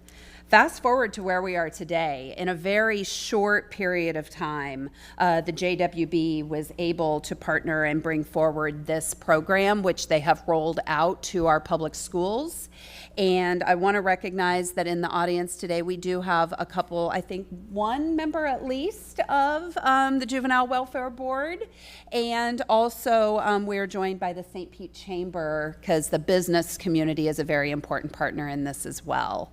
And so we're coming to you together with this idea that's already been implemented in the schools, really looking for your help and your awareness. And so with that, would love to go ahead and introduce Rebecca Gross-Teeter and Rebecca Albert with the Juvenile Welfare Board to teach us all about Parent Protec and how we as the city can be a partner in getting the word out. Man, and I thought the Arbor Day stuff with the tree festival was going to be the highlight, but Brandy, you nailed it. Thank you. As the Honorable Councilwoman Gabbard said, I am Becca Gross-Teeter, and the other part of R Squared is Becky Albert, and we are honored to be here. And I got to say, I mean, I'm a bit of a governmental nerd, but I've had a blast. Thank you for a wonderful meeting. Why is this a priority for JWB? Well, obviously, we're focused on youth and families, but we were trying to address two problems. Number one, life is hard, right? Everybody needs a little more breathing room, and technology moves so quickly. We wanted to be able to get something that subject matter experts told us was going to make life easier and better for all of our neighbors. I like it. So the schools, all the smart people who have a lot more degrees than I do, sat with it and said, this is exactly what we've been looking for. And I was like, all right. Problem number two, as was referenced, the city of Clearwater years ago, about a decade or so ago, had won all these incredible awards for their efforts in fighting human trafficking. And we hear about it, but I didn't know of any local solutions. But I did know one of the brilliant minds who, from my city, you were right to take him from us, the honorable and remarkable Chief Holloway. So I had reached out to Councilwoman Gabbard and I said, will you tell me, or would you kindly try to get me with your honorable chief to say, can I kill two birds with one stone? And what he said we needed was exactly what this was. And he kindly, with limited bandwidth, had his officers investigate to make sure it would be a valuable product, because that is not my expertise. And so we were delighted to be able to say, we negotiated so every household, there's no limits. Every household in Pinellas County has access to this. There is no cost. Every household, if you have a zip code in Pinellas County where you live or work, we want you to access it. And that's one of the things we're most excited about, is that there are no limits on this. Thanks, Becca. So really what we would like for you to do is help us spread the word, because this resource is available to all parents and caregivers throughout Pinellas County. Why is this important? Well, heading into the months of summer, we know that kids are out of school. They're going to be spending more time on screens. We also know that kids are gaining access to technology and devices at an earlier age. So really, we're trying to offer a resource to parents and caregivers to make it easier for them to keep their kids safe online. We had heard for many years that it's just too much to keep up with the changing climate of technology. I can't possibly monitor everything my child is doing. Well, here's a resource that actually is working and helping not only parents but grandparents too. And I want to share a nice little short email that we received from a grandmother who said, "I just want to say thank you. I'm a great grandma, and keeping up with technology can be hard for a lady 72 years young." It's simple to sign up, and really that's where we need some support, because we can talk about this all day long, but when we walk away, it's one more thing for people to do. But you should have a postcard in front of you. We have many different varieties of them, so depending on the audience that you're serving, we can hopefully meet that need and make it relevant to the area that you're serving. But help people get signed up. It's simple. Scan the QR code, visit the website, and once you're in the platform, you realize this is useful. From Snapchat to TikTok to, we know locally that the topics that people are searching for the most is how to parent differently in a world filled with technology, how to keep my child safe online from cyberbullying, TikTok, Snapchat, and Roblox. So gaming platforms, social platforms, all of the things where kids can become victim to predators. And one of the things that we really love about this relationship with Parent Protect is it's very symbiotic. So if you are hearing from your constituents a concern, they address those in real time. So when we find there's a new fill in the blank, we reach out and communicate with them because they want to meet our needs as a community in real time. And that to me is just a wonderful partnership. Additionally, they previously were only speaking really to children 6 to 16, and they've been working with the Juvenile Welfare Board to integrate even earlier. So again, it is very symbiotic, and it's very St. Pete, if I can say so, as a non-resident but super fan. So ultimately, we're working to bridge the gap between the knowledge that children have with technology and helping someone like myself, or I hate to say the older generation, but keeping us in tune with the ever-changing climate. Technology changes so quickly, and this company, Parent Protect, is actually keeping up. So if you have a subscription and you log in, you can see the updates that they're making in real time. You know when they update the material, and they're really keeping pace with the technology companies. I think we've covered a lot of it. I mean, I feel like we tried to be efficient and respectful of these fine people's time. Absolutely. Again, it is, and just for the people who are concerned, but what about my business? You give away very little personal identifying information. We don't have access to it. All we do have access to is, and I'm going to give a little drum roll here so you can see how successful this has been in our first quarter since we kicked this off in December. Becky, what do our numbers look like? We're at 900 subscribers so far, and really with this rollout in December, we're seeing some progress, but really we need more people to sign up for it because it's actually working. And you have our commitment to show up, whatever you need. We want to be your partner in making sure that this is the best place to live, love, and grow. So, what questions might we be able to answer? Oh. And maybe get a tree. Councilmember Givens. Thank you so much, Becky and Becca. I Yeah, think you I got it got right. So great to see you both. And thank you to the Juvenile Welfare Board, Melissa and the rest of the group for what you're doing. I appreciate Mike and his team. I do have a question as far as outreach, because you said you're looking for more people to sign up, more subscribers. What is your outreach? What's your marketing look like? How are you trying to get people to enroll? Well, it sounds like we missed an opportunity at the Green Thumb, but maybe we can get there next year. We do a lot of outreach throughout Pinellas County. So from neighborhood family centers to some of our out of school time programs. I know there's several here, Walter Fuller being one of them, TASCO programs. We're in the community doing Grand Families events, and we have one of those in North, Mid, and South County. We're bringing computers and we're helping people to get signed up in real time because that's what we find is most effective. We're also doing outreach with scouting organizations, PTAs, any kind of parent-based group or caregiver or concerned citizen, right? Like my father's a really engaged grandfather, and so he has interest. Plus that you can find things just how to protect your modems and give yourself more online security.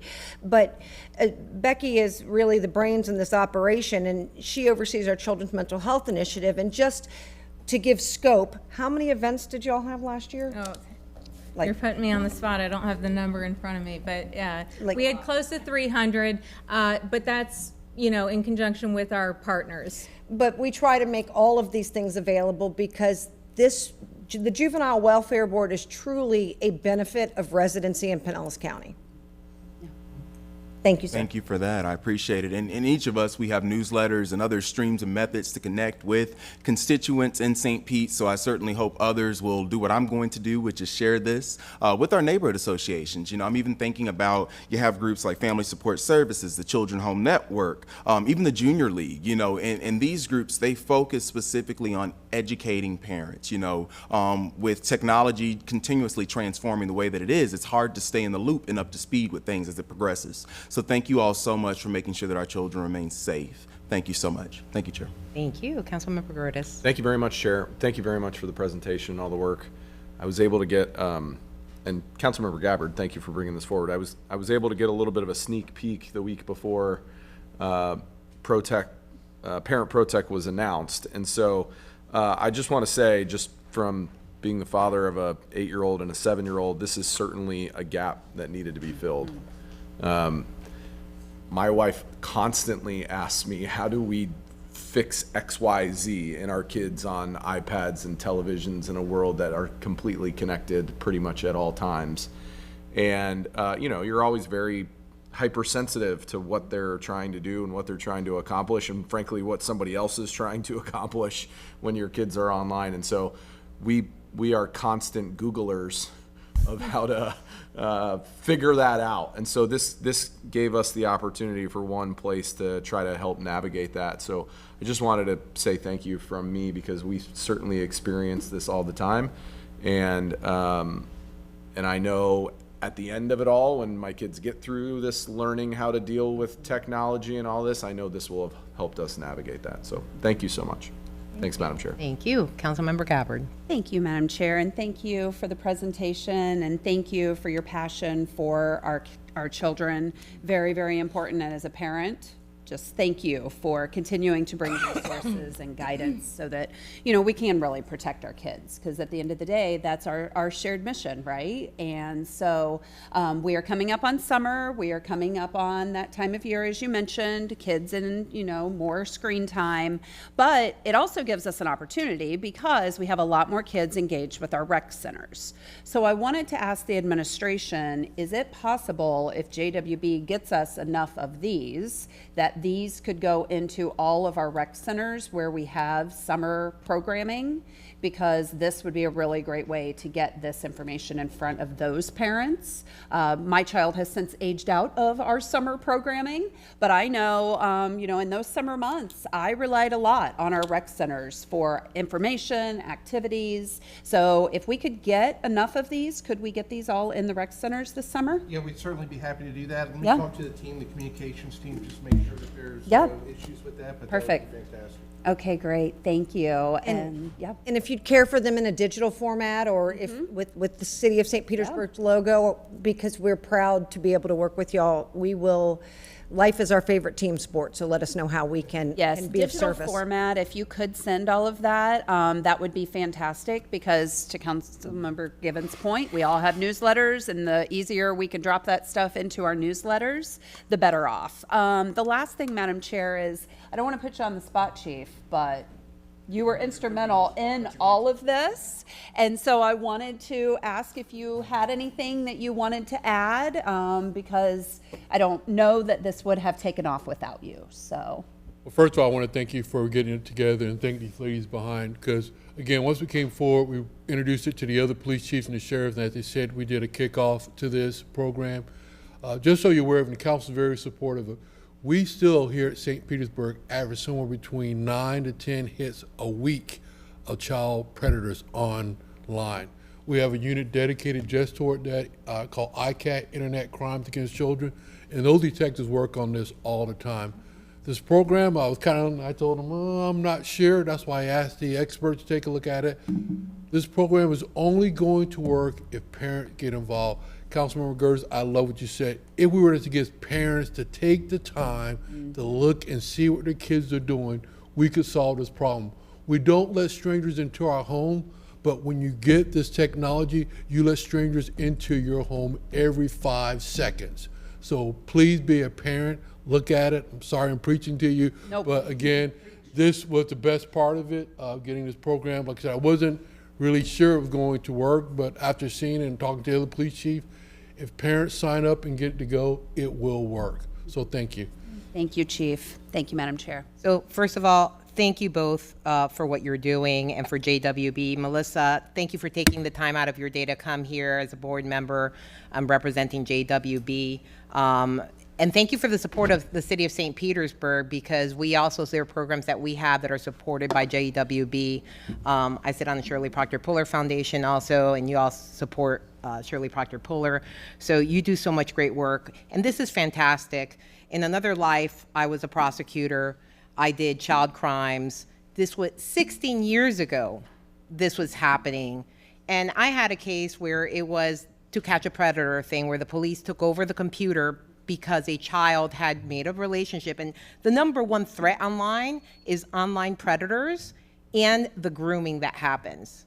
And it's a building of trust with children, and they pretend that they're minors, and eventually that's how they get the kids, and parents don't understand that.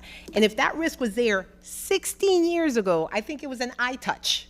Imagine now. And this was someone in Georgia who traveled to Florida to meet a minor. So you're exposing, like the chief said, not just to individuals here, all over. And I think it's incredible work, and I think it's true. Parents are the ones that need to get involved. So the outreach is great. Get us that digital information, and we'll get it out to our outlets. And hopefully, Chief, I don't know if they have it on the St. Pete Police website, but this could also be something that maybe they can also have as a resource. And the community service officers could share this at the neighborhood meetings, and I think that would also get the word out. So thank you all for being here. Thank you.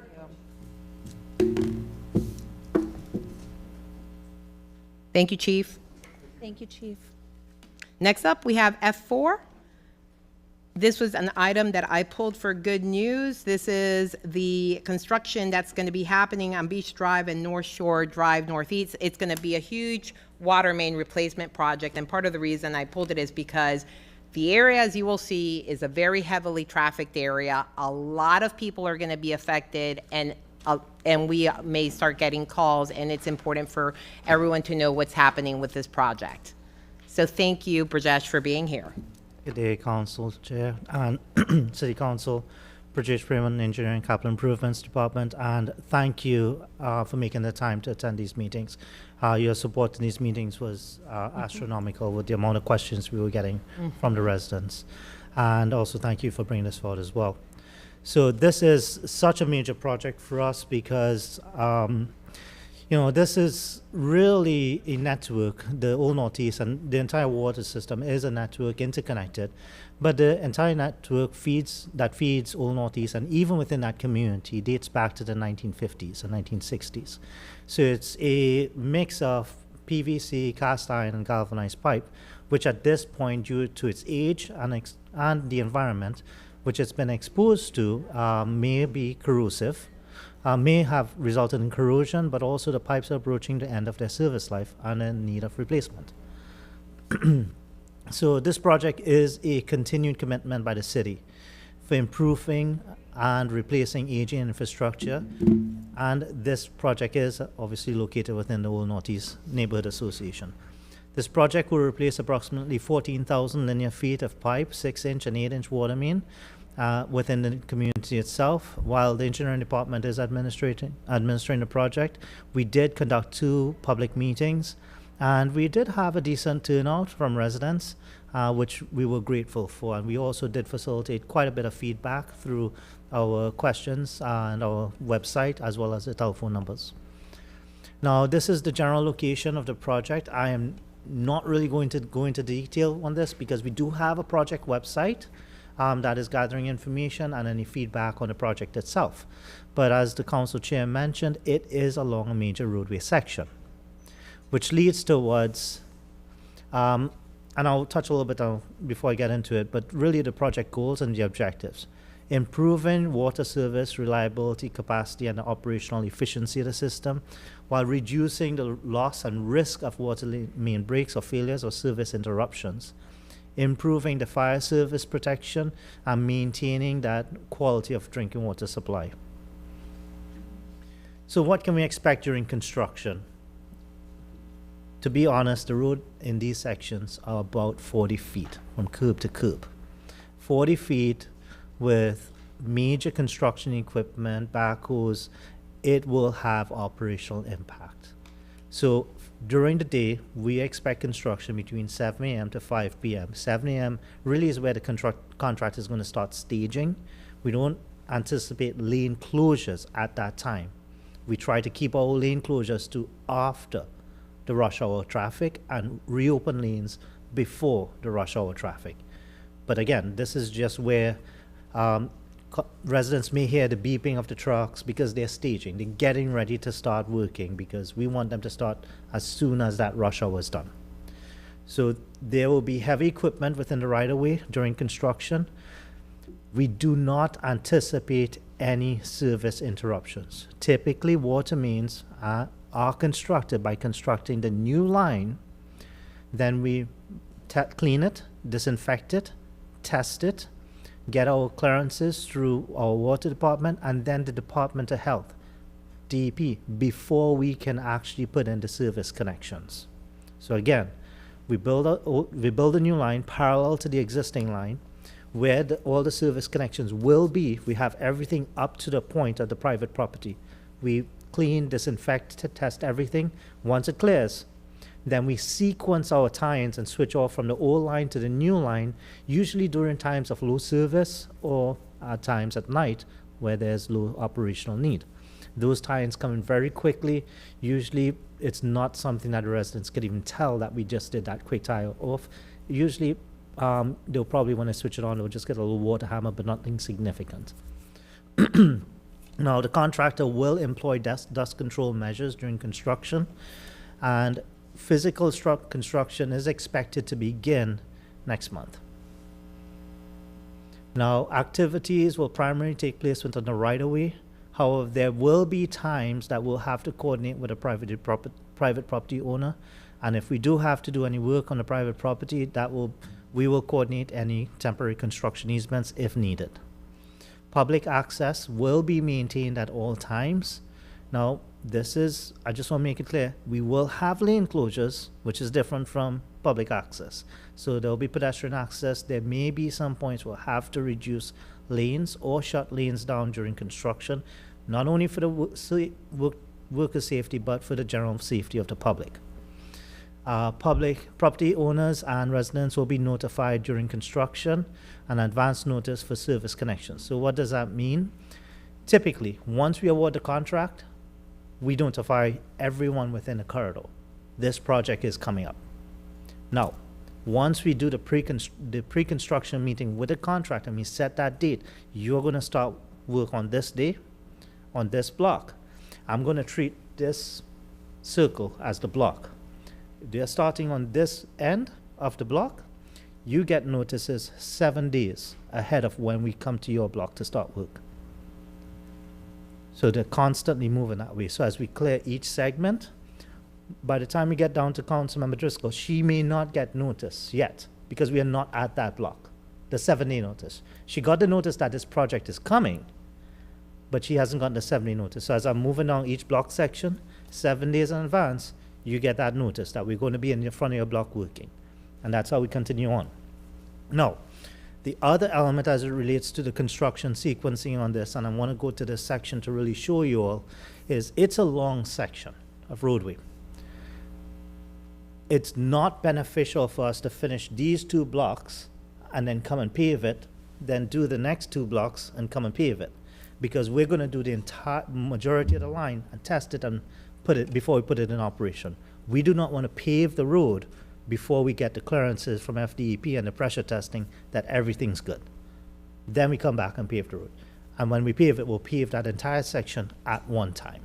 It's more cost effective and will be less impact on the community as well.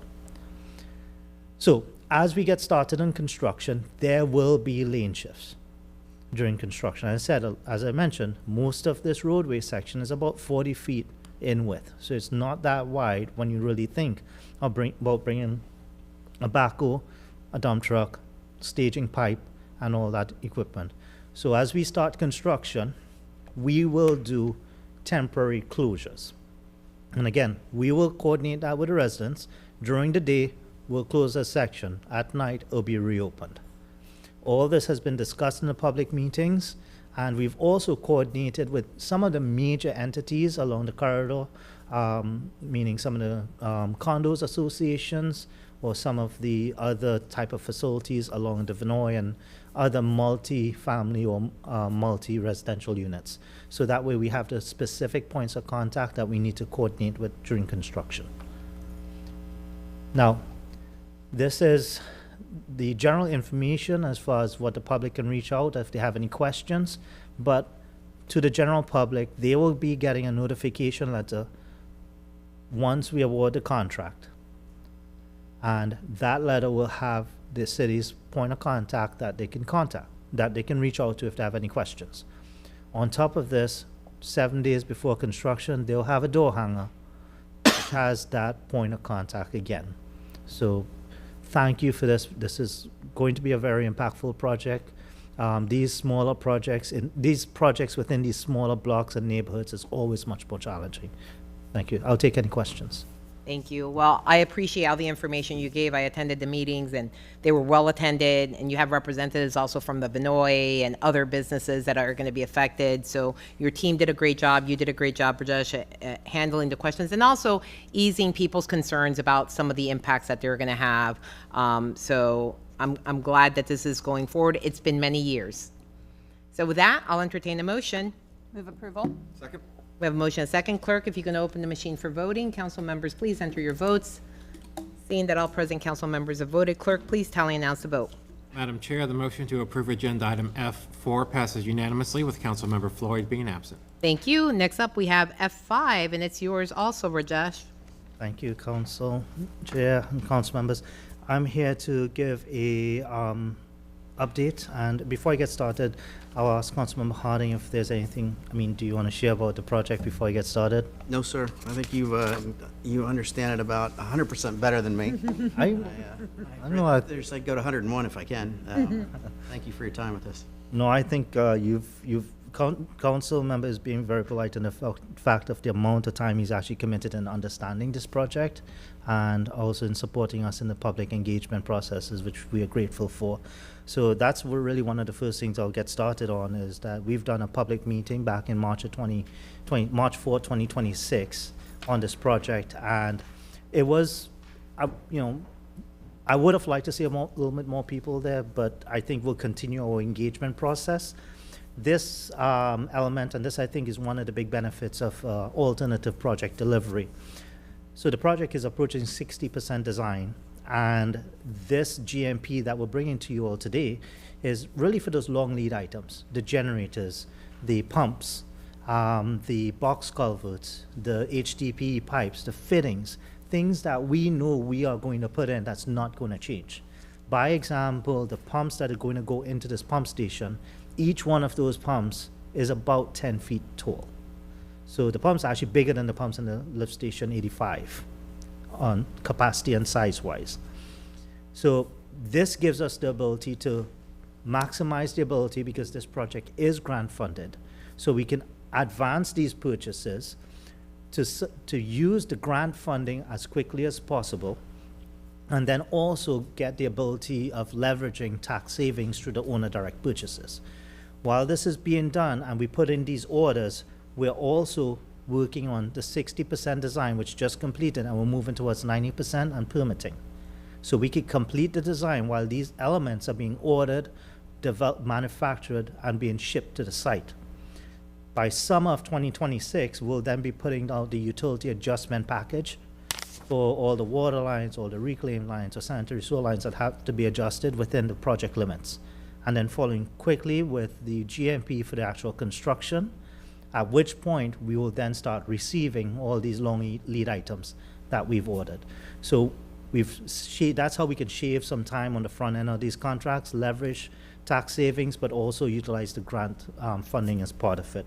We do plan another public meeting in the fall of 2026 before we actually start the heavy construction on the pump station. And with that, I'll take any questions. Thank you. Councilmember Harding. Chair, thank you. Brajesh is underselling himself. The last item that we heard is replacement of pipes, critical to the infrastructure, harder than anything that I could ever imagine. But upkeep of what we already have. What Brajesh and his team have taken on this time will change lives. It will, by the time we're done, it'll eliminate the daytime flooding in at least a third, if not more, of Shore Acres. It will give life back to those that have to check the weather to see if they can get back to their house. It will never cause the LCC day school to have to call parents to tell them that they can't come to Carline because it's a king tide. This will change our community, and Brajesh, I think that, and it's the first time that we have done this, or utilized this technology, or utilized this level of engineering, and after successful, it'll be something that, according to Brajesh, we'll use in other parts of the city.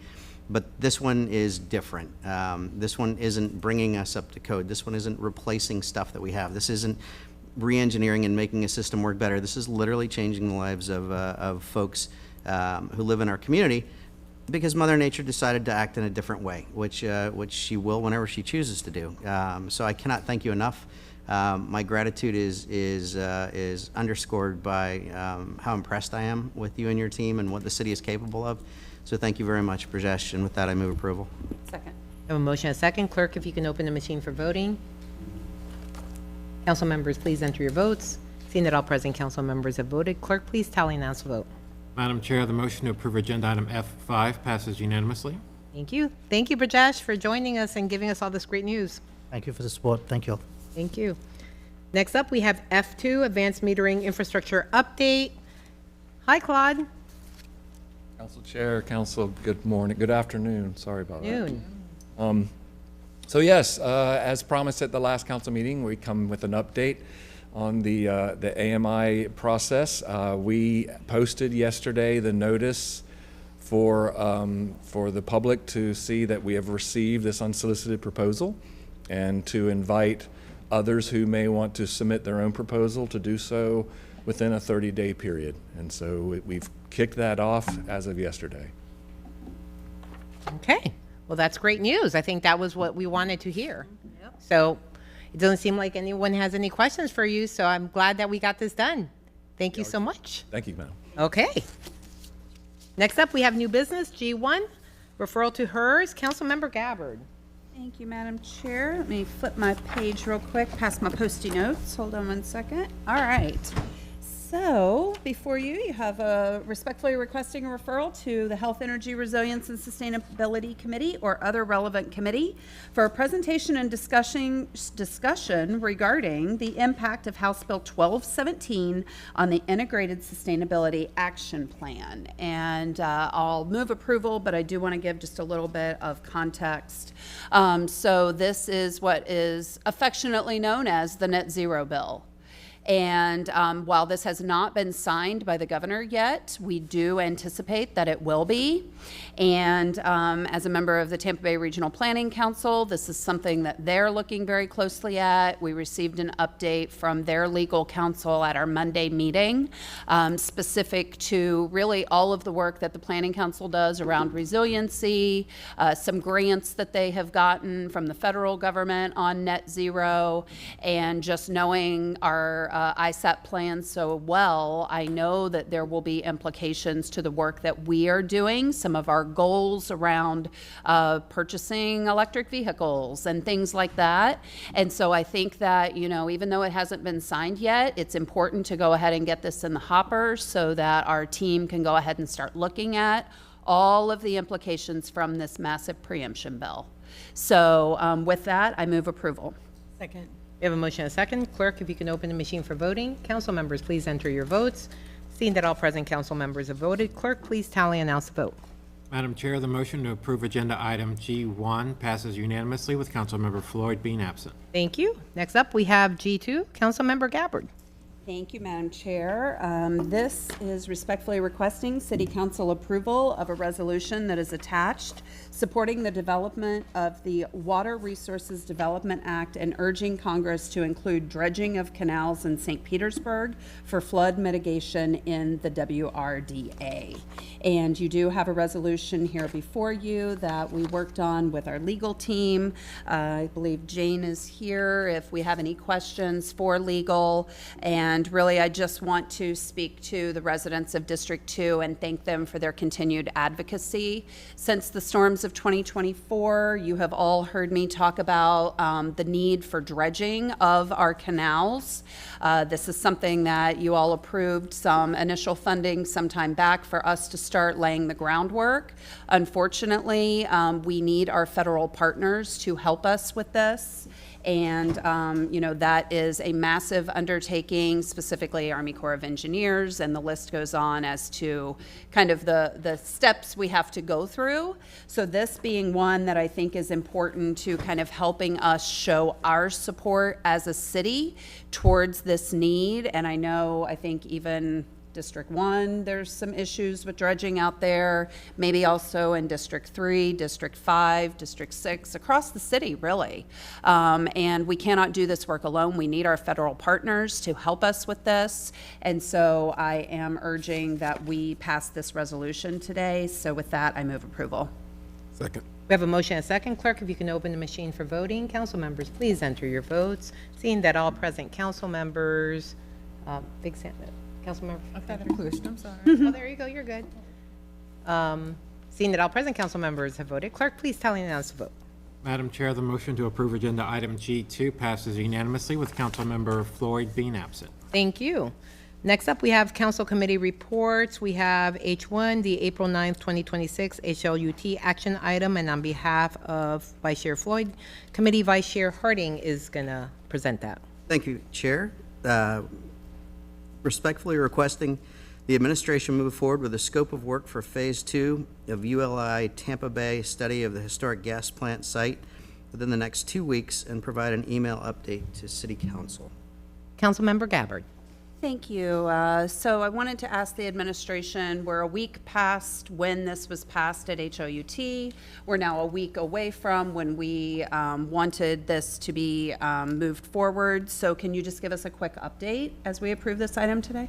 Sure. So Mr. Corbett recently met again with Ms. Lowry and the Downtown Partnership to try and keep moving forward on a scope. We're waiting on ULI to respond to us still with that scope, and we're doing the best we can to move it forward.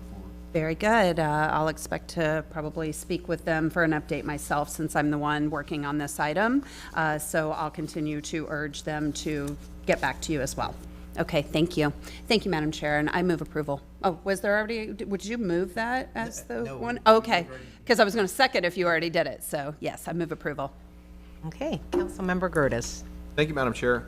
I guess this is probably a question for Councilmember Gabbard. Yes. And I watched this meeting and then went back to the transcript, and I'll just be very honest, I'm a little confused, and so I'm hoping you can help me, because to me it seemed like, and administration jump in as well, to me it seemed like we needed phase 1 in order to get a phase 2 scope, but maybe Yeah, I understand. if you could help clarify that to me, because Yeah. I don't have a problem moving forward in the process that's been laid out, Yeah.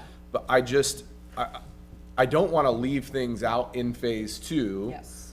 If we need phase 1 to be completed. That's my concern here. Yeah, so if, just some clarity from whoever would be super helpful. So phase 1 is the gathering of all of the information. Right. That we already have, all these plans, all these studies, everything that's been done. The Downtown Partnership has volunteered to step forward and be the financial stewards of that, and so that is currently underway. Phase 2 is the one that we need the scope of work for, so that we can speak with legal to understand procurement. We won't know all of that until we have that scope of work. And so that is, really the request is that administration and ULI move forward on that scope of work. So then legal can weigh in, they can evaluate that, they can understand it. And all of that piece of it does take a little bit of time. Phase 1 will be working, the partnership will be our steward on that. We will be working on phase 2 to figure out what that looks like from procurement. The partnership is also working with other partners who could potentially help to fund phase 2, along with whatever the city contribution might be. All of that also has to be worked out. But until there is a scope that is agreed upon between ULI and the administration for legal to even be able to look at, we're kind of stuck. Okay, So, I appreciate that explanation. What I guess my understanding is the gathering of information and some of the interviews that happened during phase 1 help develop. The interviews are phase 2. Okay, maybe Yes, that's where I'm yes. getting confused. Yeah. That happens in phase 2. That is a phase 2